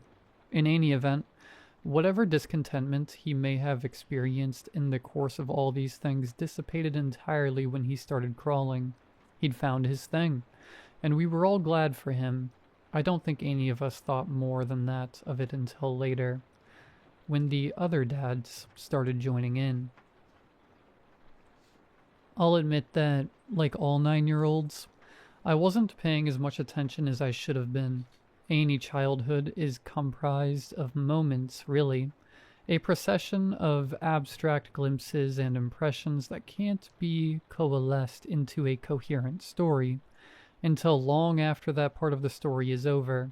I remember being confused when grown-ups would be able to talk about life holistically, interpreting things from the past and extrapolating into visions of the future. It might as well have been magic, and I suppose in many instances it is like magic, or at least appears to have the same rate of failure as any other nebulous, esoteric form of divination. And though I believe I am able to recount the events of that winter in a way which represents the truth of what they were and the implications they might have, I suppose I can't be sure either. All I can do is try to remember the least of what it was, something no one else seems fit or willing to do when it's brought up. Our town was a family town, in the sense that people between the ages of about 18 and 35 didn't really exist there. You were either a kid or a parent, or a grandparent. The kids would often leave as soon as they were able, and stay gone until they were old enough to come back with a family. Who could blame them? There were precisely 0 avenues of establishments in the town itself, where you weren't under the constant glance of sensible adults. As such, we were forced to develop and explore our independence out in the insecurity of wilds that immediately surrounded the town. Scattered throughout the woodland were gravel pits, disused shacks, and abandoned vehicles. The woods were our town. We made it ours. Indeed, so complete a microcosm of society it became, its own machinations. Rules and class systems were organically and spontaneously established. Certain landmarks held functions, and there were areas which were de facto off limits to those in the wrong circles. You knew, for instance, never to hang around the burned-out camper van if you weren't one of the Delaney brothers' crew. for kids my age.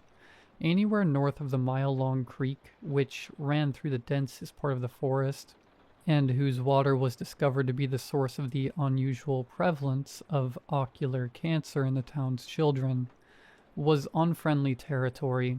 That was the area in which the activity of older kids would transpire: drugs, revenge, and nascent, fumbling sex acts. I say this simply to emphasize that there were essentially two towns: the town proper, where all the grown-ups lived their grown-up lives, and then the town outer, where all the kids went to grow up. Any man, any full-grown adult male in the town was a dad to at least one of the kids there, with minimal, insignificant exceptions.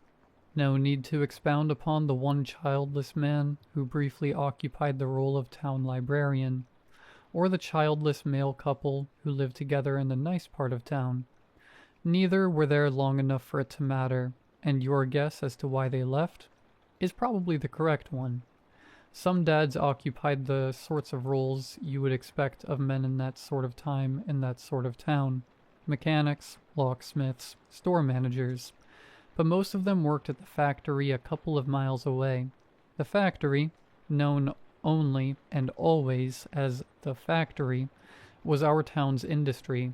It was credited with seeing us through several recessions and economic upheavals, relatively unscathed, and, as mentioned, with contaminating the creek that caused the unusual prevalence of ocular cancer in the town's children. In town, the factory was treated as unmoving and essential, a thing as the air itself, even less prone to variance in fact. It sat just elevated enough that its lone gray turret could be seen from virtually any vantage point within the town or its surroundings. Although myself, and presumably most of the non-dad townsfolk, had never actually seen the entire building up close. It was sufficient to know that it was simply there, and it was there that most of the dads would go to work. I don't know what the factory was for, nor do I really know what my dad did there. From any discussion, form, or pay stub, the most I can discern is that he was a worker there. I never bothered to ask for any more detail than that, and he never offered any unbidden, like some dads might do. To him, it seemed, his job was just a minor inconvenience, a tedious and unimportant necessity to facilitate his true passions, whatever they may have been that week. But he never complained about it, and he never missed a day, even after he'd gone horizontal. As I said, my dad was the same dad he always was. If anything, he became even more the same once he'd started crawling. There was nothing else to him, nothing new for us to acclimate to. He just crawled around, went to work, played with us kids, and crawled into bed with his wife at the end of it. Only one time do I remember it occurring to me that there might be something wrong with this. At that age, and for as long as I can remember before it, I always slept with my bedroom door open looking out onto the landing. I don't know if there was any particular reason for it, but I couldn't have it any other way. And if one of my parents closed the door after putting me to bed, I would always rush up to open it again. There was nothing I was actually scared of, yet it would send a cord of terror down my spine as soon as that door closed while I was in bed. One night, I'd woken up suddenly from what must have been a bad dream, one of those ones so terrible that your memory rejects them outright. If you're just left with the dread sensation that you had experienced a horror in sleep, and it might have followed you back out. The wind outside had been pummeling the trees so the tendrils of their branches scratched against my window, adding sensory stimulation to my already overwhelmed juvenile limbic system. Instinctively, I did what I'd always done in this situation and cried out for my dad. I'm unsure why he was always my first choice to comfort me when I was frightened. On balance, I'd say I was definitely closer to my mother who, typically of the women in our town, had been much more present and involved in the key stages of my emotional upbringing, and certainly was my first port of call in any other emotional or physical state. But when it came to being frightened, it had to be Dad. Perhaps it was because I had never seen him frightened by anything himself, and I knew he'd always come. Sure enough, it wasn't long before I heard the clumsy thump of limbs on their bedroom carpet, then the frantic patter of his hands slapping against the hardwood floor as he approached my door. It was then that I got the deep, distinct impression that something was wrong. Deeper than the sensation whatever nightmare I'd had already stirred within me. The sound of my dad approaching, the sound that would typically comfort me in a state like this, was making me more terrified than I'd ever been. I don't have words to begin explaining how much I utterly dreaded seeing him crawl past the doorway and into my vision. I closed my eyes tight right as the slapping sounds of his palms whacking themselves against the floor came closer and then stopped. Silence now. He must have been outside my room, looking at me. I couldn't bear to open my eyes. I knew it was just Dad. I knew it would be the same Dad I saw every day. I was even used to Dad crawling. It never disturbed me in the slightest, but at that moment, I couldn't imagine anything more horrifying than what I knew I would see in that doorway if I were to open my eyes. He remained silent. I remained silent as well, stifling the sharp, panicked breaths that were trying to burst out of my chest. I wanted nothing more than to hear those same thumps and thwacks of limb upon wood, retreating back to his bedroom. I couldn't explain nor rationalize it to myself. I simply wanted him gone. But still there was silence. For how long, I could not say. Too long. My eyes instinctively wanted to open a little to see what was going on, but I forced them to remain firmly shut. I was locked in, suffused with the most primal, physical fear I'd ever known up to that point, and remained that way until my eyes suddenly sprang open to reveal an empty room and an empty hallway, bathed in the morning light. The impact soon faded as with any nightmare, and I was untroubled when Dad came crawling into the kitchen for breakfast. But to this day I won't sleep with my bedroom door even slightly ajar. By late October, it had become commonplace for the other dads to crawl. As with my own, I remember this being neither sudden nor gradual. I'd first seen one dad crawling down the main street, a thermos clutched in his free hand, and simply thought, not much of it.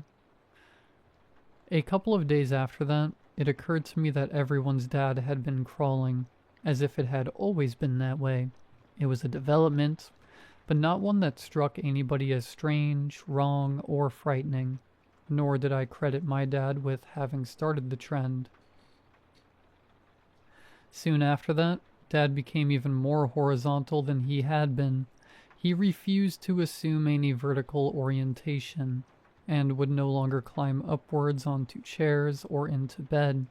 He requested that we serve his plates on the floor at mealtimes. My mom never disclosed much at the time, and she says even less about it now, but I would sometimes be woken by sounds from their bedroom at night. Strange sounds. Not unnatural, but rather too natural. Sounds that I, as a child, could only imagine emanating from deep wilds or abattoirs. Eventually, Dad wouldn't even climb the stairs at night. I'd come down in the early morning to find him in the middle of the living room rug, prone like a sphinx. His eyes wide open, somehow even more open than when he was awake. Then he stopped sleeping entirely. By mid-November, the fog had been descending daily from the woods, became denser and permanent, and it became impossible to see more than 6 feet in front of you. Walking into town was akin to what I'd imagine walking through clouds to be like, with only blurry streetlights and vague shapes and impressions to guide your way.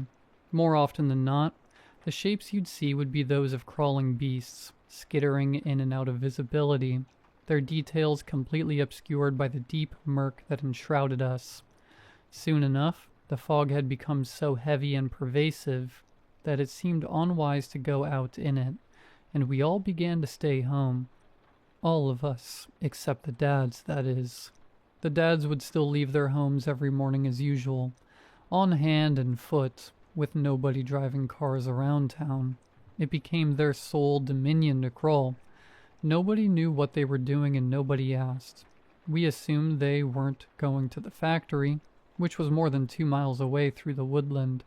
An unthinkable journey to crawl, but it didn't affect us. And I imagine if I'd had the foresightness to ask questions, I would have squarely been told it was none of my business. In fairness, it wasn't any of my business. I would come to know that, whatever business this was, it existed far beyond my remit. That the dads were doing what the dads were doing is about as close to certain as I can be on the matter, and as long as Dad came home, I had no reason to concern myself with it any further. One evening, early December, Dad didn't come home. None of them did. They had left their houses that morning as usual, with no outward signifiers that this day would differ from any other, and they never returned. The following day, I remember accompanying my mom on a drive into the town's foggy maw, to search for him only to find all the other moms and kids doing the same thing, headlights scanning vainly for things long since gone. Even at that young age, I somehow knew, intuited at least, that my dad was never coming back. It took some of that growing and comprehending I mentioned before to realize that Dad had already been gone a long while before that day the dads disappeared. The next day, the moms organized a search party, scouring the woods around the town for dads. I wasn't allowed to go, so my older sister was left with me at the house.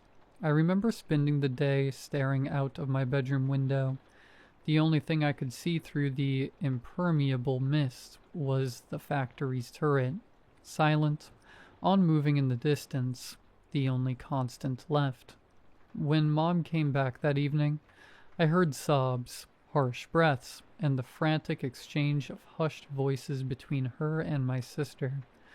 I wasn't supposed to hear, but I sat hidden at the top of the stairs and tried my best to make out what had been discovered.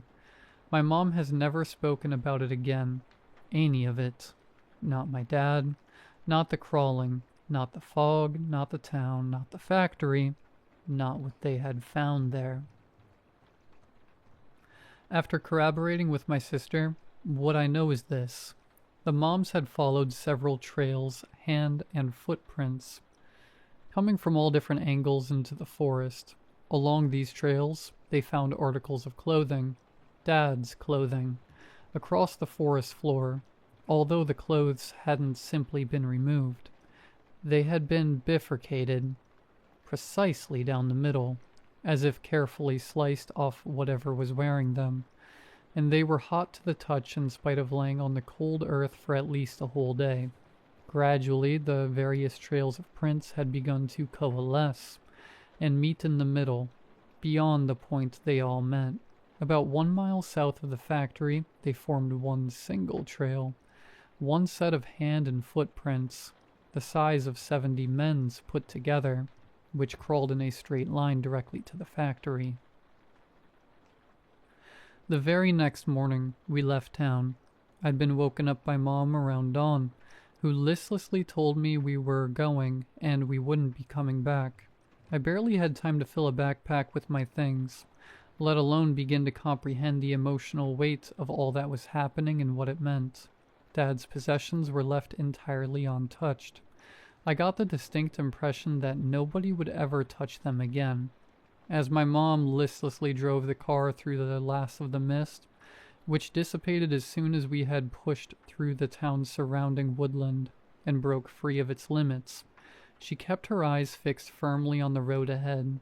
If at any point she had looked behind her, she would have seen the town swallowed whole by the fog, all except for the factory, which still stood tall in the far distance, glowing deep red from within, as if filled with an infinity of burning coals.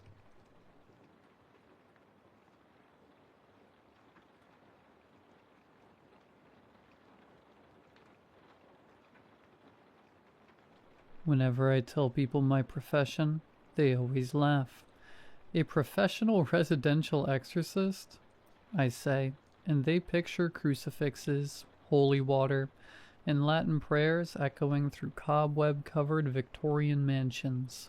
They picture Max von Sydow from The Exorcist, with his sharp cheekbones and unwavering sense of justice.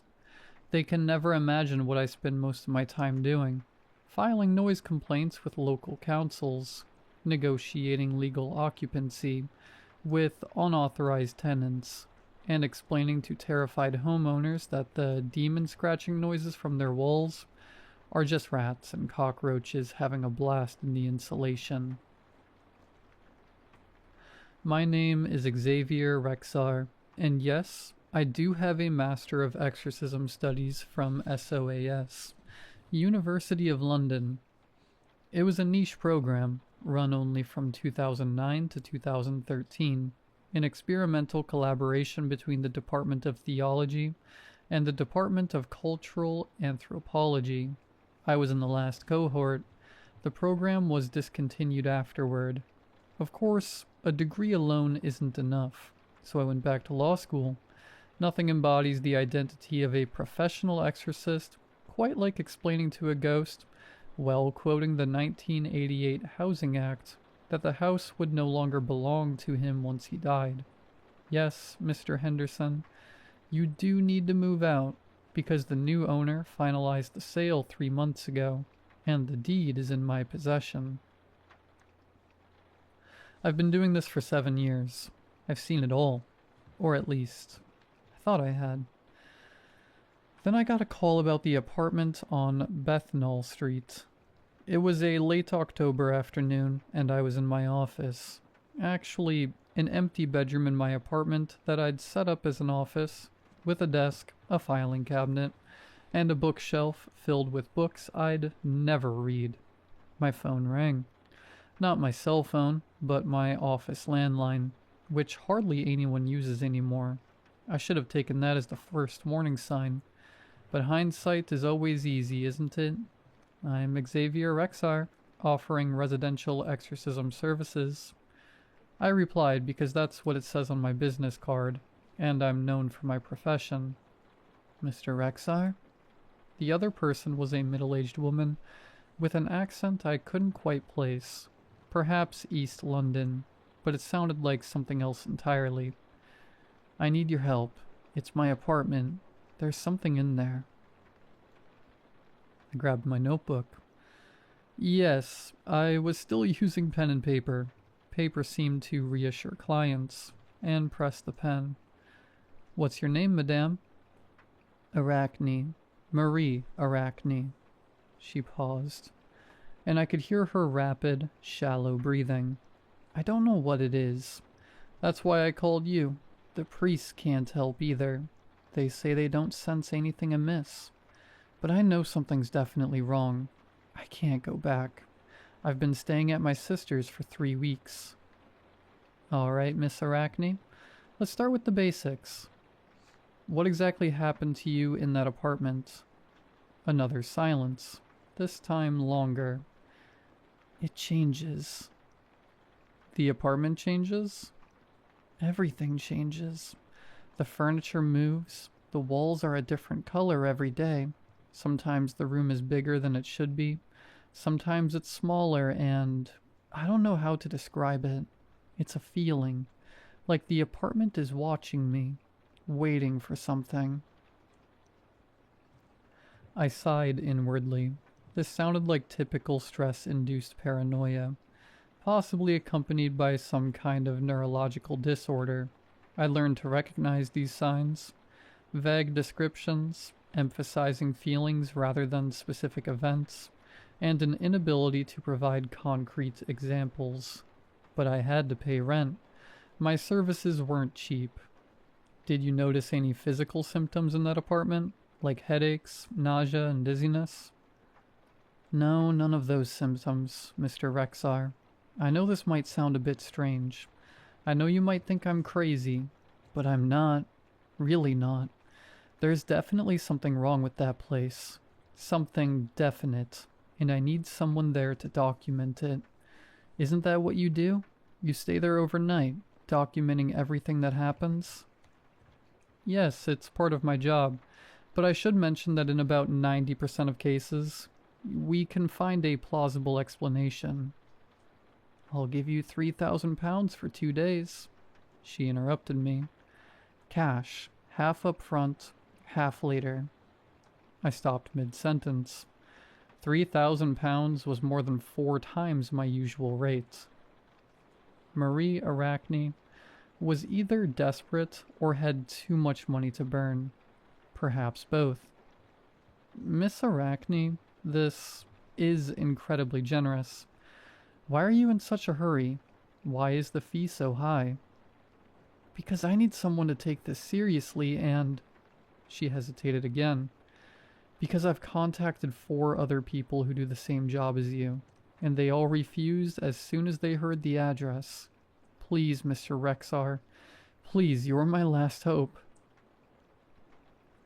Her voice, well, sounded like a writer who couldn't write a female character and wrote her emitting a duck-like squeak. That's interesting. I leaned back in my chair, twirling my pen between my fingers. What's the address?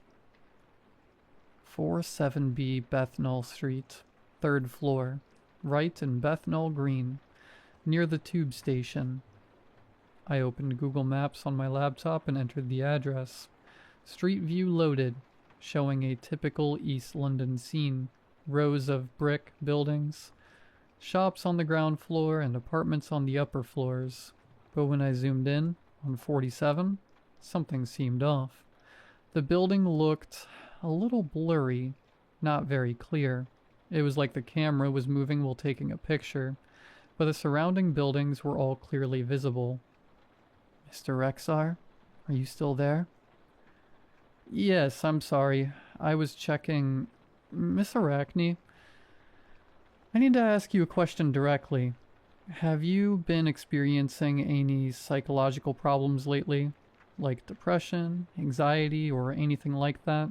I don't mean to offend you, but these symptoms you've described can sometimes be related to anxiety disorders, etc. I haven't had a mental breakdown, she snapped. I haven't been hallucinating. I haven't been on drugs. I'm a high school teacher, Mr. Rexar. I grade papers and complain about the education standards, boards, inspections. I'm bored, and I'm normal, but my apartment isn't normal. For 7 years, I've learned to distinguish between 3 kinds of people: confused people, mentally unstable people, and people who have truly experienced inexplicable things.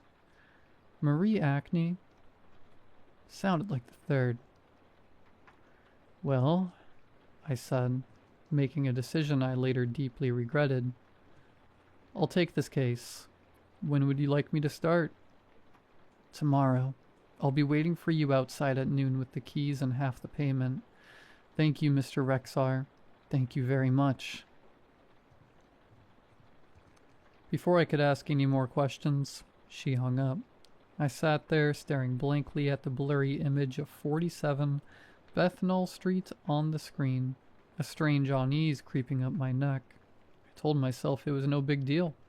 Just another job, another confused client, an extremely ordinary problem.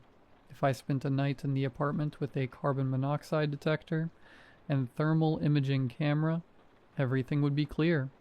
I'd never made such a huge mistake in my life. The next day, I took the Central Line to Bethnal Green Station.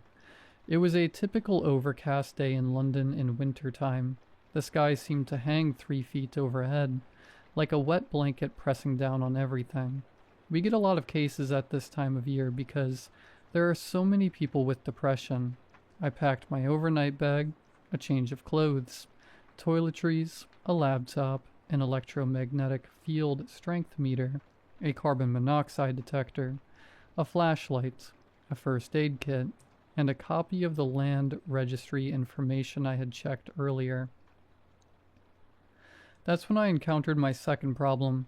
Though I didn't fully recognize it at the time, according to the land registry, 47B Bessner Street didn't exist. 47 was a shop, a Turkish kebab shop. Above were apartments, 47A and 47C. 47B didn't exist. I initially thought it was just an administrative error, perhaps due to recent renovations and the system not being updated yet. I'd encountered this before. I should have turned back. I should have called Marie Arachne and told her I couldn't take the case. But 3,000 pounds is 3,000 pounds. I found Marie Arachne waiting outside the kebab shop, but as she had said, I guess she was in her 50s. With brown hair streaked with gray, tied in a neat ponytail, and dressed in comfortable, slightly worn clothes. The kind of person who prioritized practicality over fashion. She looked exhausted, not just physically but mentally, like someone who had been under prolonged stress. "Mr. Rexar?" She approached me immediately, extending her hand. "Thank you for coming. I thought you weren't coming." I shook her hand. Her hand was strong, but her palm was dry. There was no sign of sweat or trembling. "You mentioned that other exorcists refused to take this case. Why is that?" It was evening, the traffic was bustling, and people hurried across the street from the barbecue restaurant and Tesco convenience store. No one noticed us.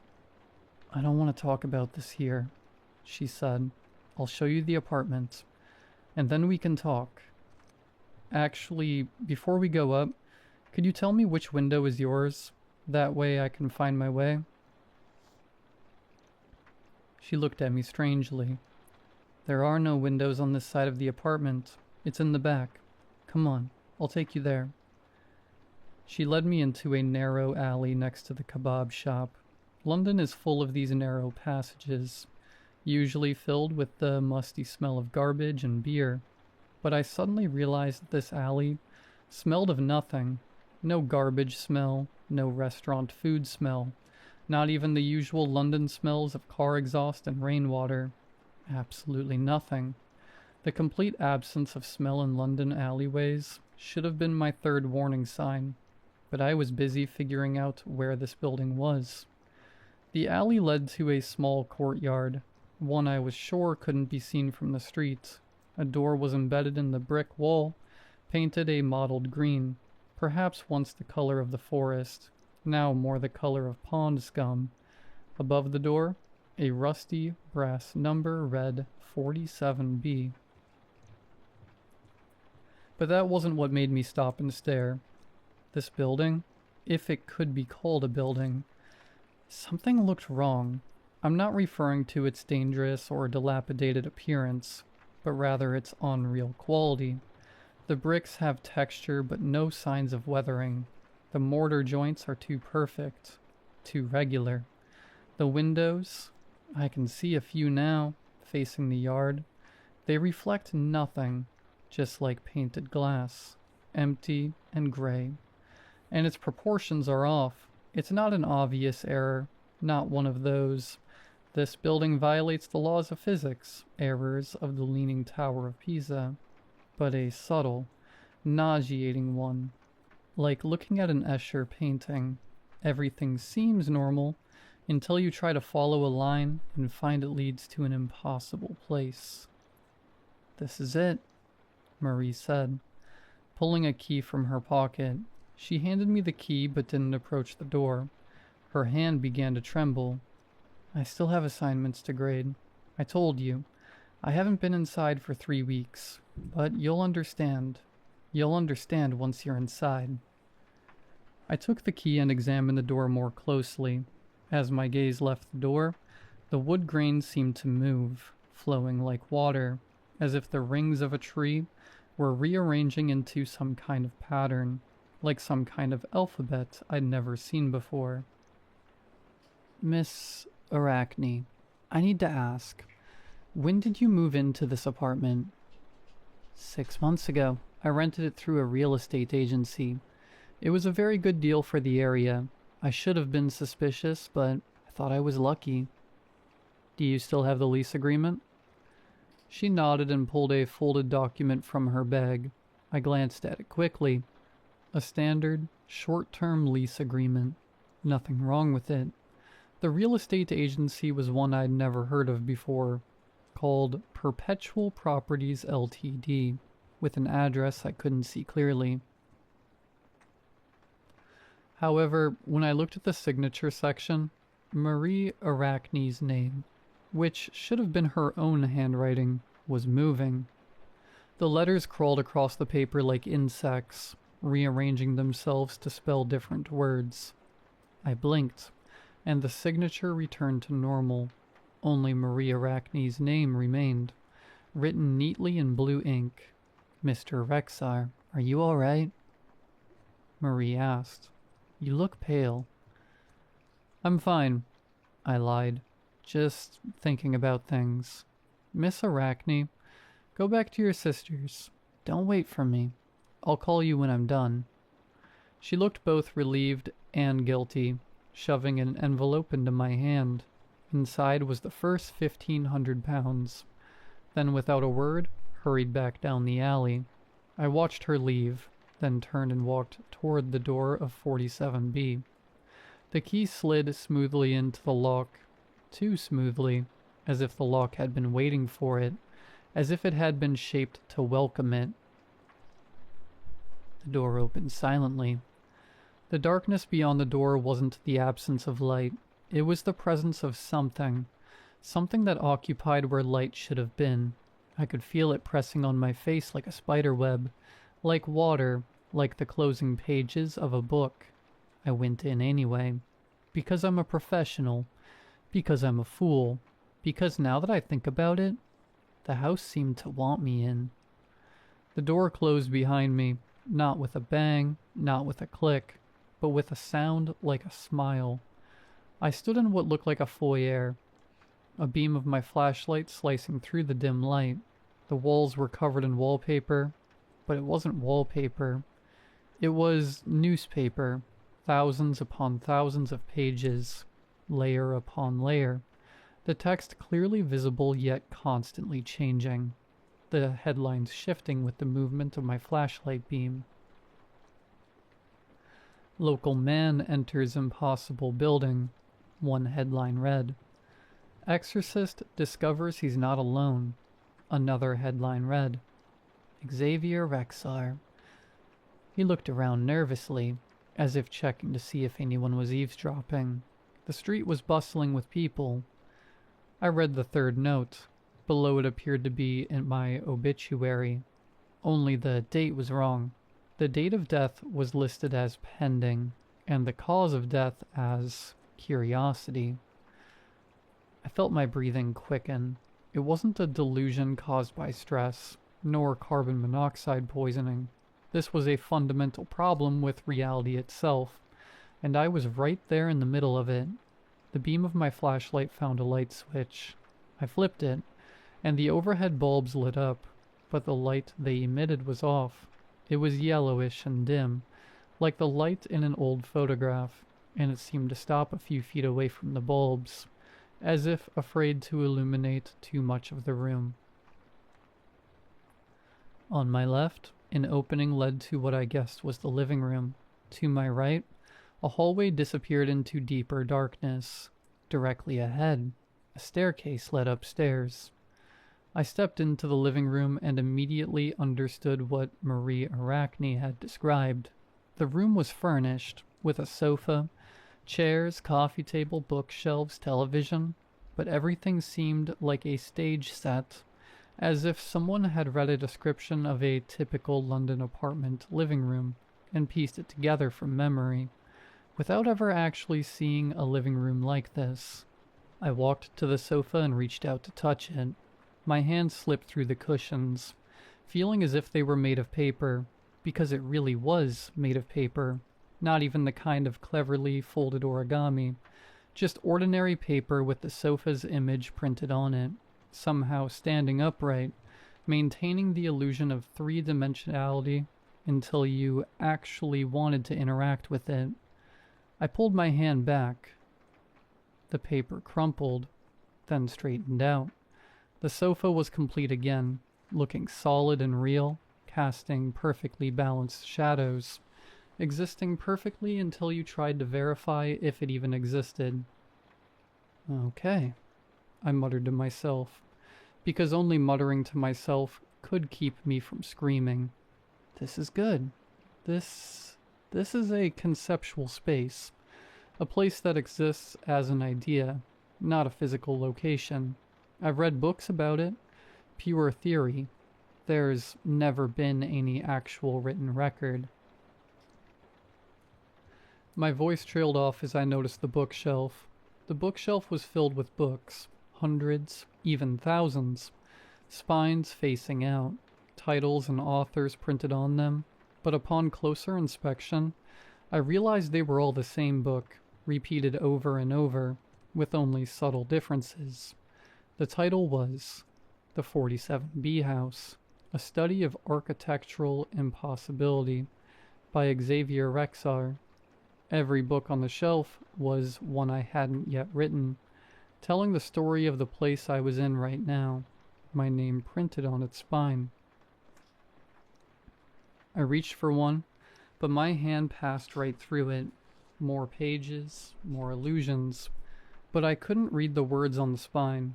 A nameless dread gripped me as I realized this house was showing me possibilities. It was showing me the ending of this story. It showed me that it understood the essence of the story, knew I was involved, and understood its direction.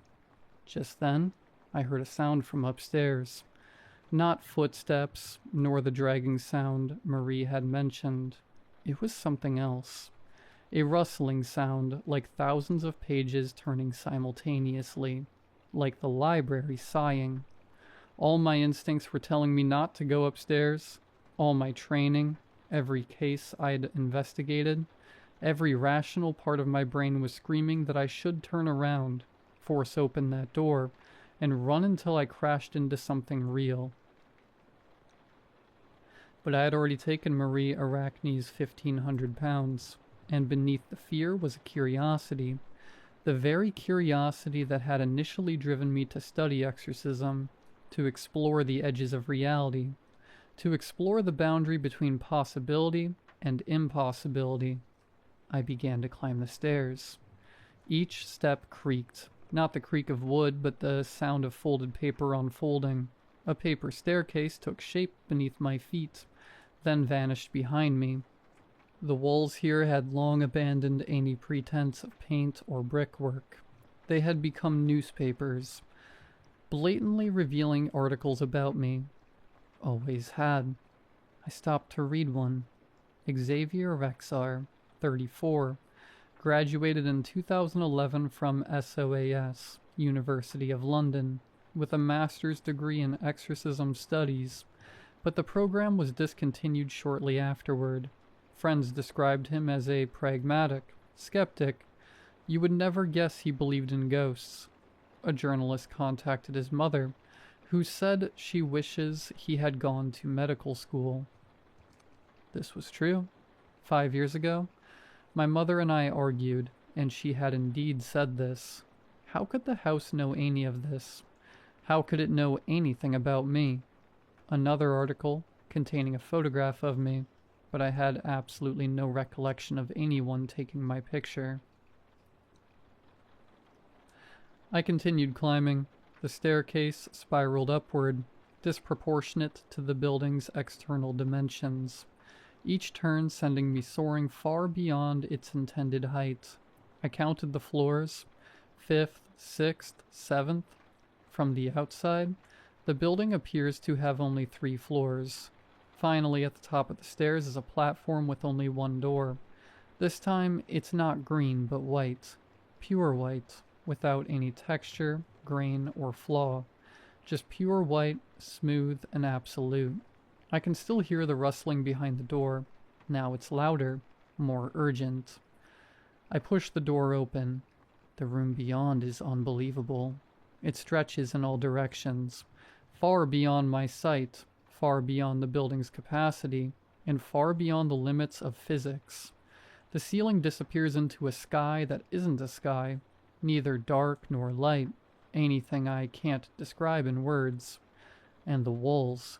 The walls are entirely composed of pages, billions of pages, endless pages, every page ever written anywhere in the world, and pages that exist only in possibility, only in drafts, only in stories that will never be told. They cover all surfaces, layer upon layer, so thick that the walls themselves seem like compressed text, pressed together by the weight of narrative. In the center of the room, something was writing. I say something because I truly didn't know how to describe it. When I looked directly at it, my eyes couldn't focus. My brain simply refused to process what it saw. But in my peripheral vision, I could almost feel it. It was enormous. It had limbs or appendages, or extensions of itself. Those extensions were perhaps the limbs. Like the walls, it was made of words, narratives, and stories. But it was also alive, conscious, and perceptive. It wrote with something that might be a pen, on something that might be paper, and where it wrote, really submitted to it. I froze, watching it write. The sofa downstairs was now made of red leather instead of brown fabric. I didn't even need to check to know the sofa had changed. Xavier Rexar felt a powerful urge to approach it. My feet began to move, involuntarily pressing me forward, and I had to fight my own body to avoid crashing straight into that incomprehensible, living mass of words. Xavier Rexar stopped. I stopped abruptly, my feet dangling in midair, as if I'd bumped into a wall. That thing, or rather the house, because I now understood that the entire building was merely an extension of this entity, a materialization of something that existed primarily in narrative form. The house seized its writing and turned toward me. I still couldn't see it clearly, but I could feel its vast, ancient, and utterly unfamiliar gaze fixed on me, like I would on an ant crawling across my table. Curiosity, slight interest, a desire to know what I would do next. "What are you?" I managed to ask, my voice barely audible. The pen moved again, and I swear the way it traced the paper seemed almost mocking. A man with a master's degree in exorcism studies, standing in a building that shouldn't exist, conversing with something that doesn't actually exist. Xavier Rexar, a professional skeptic who simply can't accept the fact that some things exist without explanation. You're witty. I tried to think rationally, trying to apply the logical framework I'd built up over the years. Maria Arachne, did you create her? I created her image. As for whatever that image later became, someone who called you, or whether I simply recorded your memory of receiving that call again, doesn't matter. The result is what matters. It's all the same. You're right here. "Come sue me," the thing said jokingly. I stared at the words on the paper, stared at the nonchalant, almost joking tone, stared at the admission of all this terrifying experience. This journey into the abyss of cosmic horror and existential fear was just a prank, a joke, amused by some vast inhuman being, and clearly possessing some self-proclaimed sense of humor. "For you, this is just a game," I said slowly. "You're just teasing me, just for fun." He continued to laugh as if watching ants struggle. "People have died here," I said, the names of those I'd read in newspaper articles flashing through my mind. People who entered 47B and never left. "Do you find that funny?" The house displayed various texts to me about their happy endings. "You want me to believe you've turned living people into words." I looked around at the infinitely large room. The walls made of pages, and the entity that wrote reality. I made a decision that would be either incredibly brave or utterly foolish. "No," I said. The pen stopped. "No," I repeated. "I don't accept it." I turned and walked toward the door. "Xavier Rexar cannot move," the entity wrote. I continued walking, one step, then another. My muscles were under my own control. My choices were my own. "Xavier Rexar cannot move," it wrote again, but it wasn't in a hurry. I went to the door and grabbed the handle. Behind me, the rustling sound grew louder. "Xavier Rexar can't leave. Xavier Rexar can't leave." "Going home," I said. Then remembered I had a pen, so I wrote on the wall. The thing started laughing. I could feel my skin being rubbed. A warm sensation, and I heard something like a baby's laughter. The staircase behind the door changed. Shorter, steeper, and descending at an almost impossible angle. But it was downward, and that was enough. I ran, taking 2 steps at a time, and behind me, the house seemed to be laughing. The living room flashed by in blurry images of paper furniture and newspaper-covered walls. The foyer appeared before me. The front door was right there, green, peeling, and almost impossible to open. But I grabbed the handle and pulled hard, and this time, it opened. I stumbled into the yard, landing heavily on the sidewalk, scraping my palms. I struggled to my feet and ran down the alley. Without looking back, I dashed into Bessemer Street. Breathless and terrified, I reached the street. The afternoon shoppers looked at me with concern but kept their distance. I must have looked like a madman. Honestly, for a moment I felt like a madman who'd gone crazy. I pulled out my phone. Of course, it was dead. I checked my watch. It was still Wednesday, the afternoon of the same day I'd gone in. I'd only been there for an hour. I turned back to look at the alley. The alley was gone. Between the barbecue restaurant and the building next door was only a solid brick wall. No gaps, no yard, no door. On the wall scrawled in chalk, or something that looked like chalk but could be something else. Something between words and reality. "Same time next week, 47B. Below was a smaller line. "P.S. Hey, if you don't come, I have other options." I reached into my coat pocket and pulled out an envelope. Inside was £3,000 in cash, the full amount. There was also a handwritten note, the handwriting seemingly changing as I read. "Service fee paid in full. The entertainment you provided was excellent. See you later." I went straight home. No stopping at the subway station, no stopping for a beer, no time to process what had just happened. I walked 3 miles back to my apartment, clutching the envelope full of cash tightly, like a talisman. Once home, I locked the door, checked every room to make sure it was real, knocked on the walls and sat on the furniture to confirm it was all tangible, ordinary, mundane entities, then sat at my desk, staring at my laptop for 3 hours without turning it on.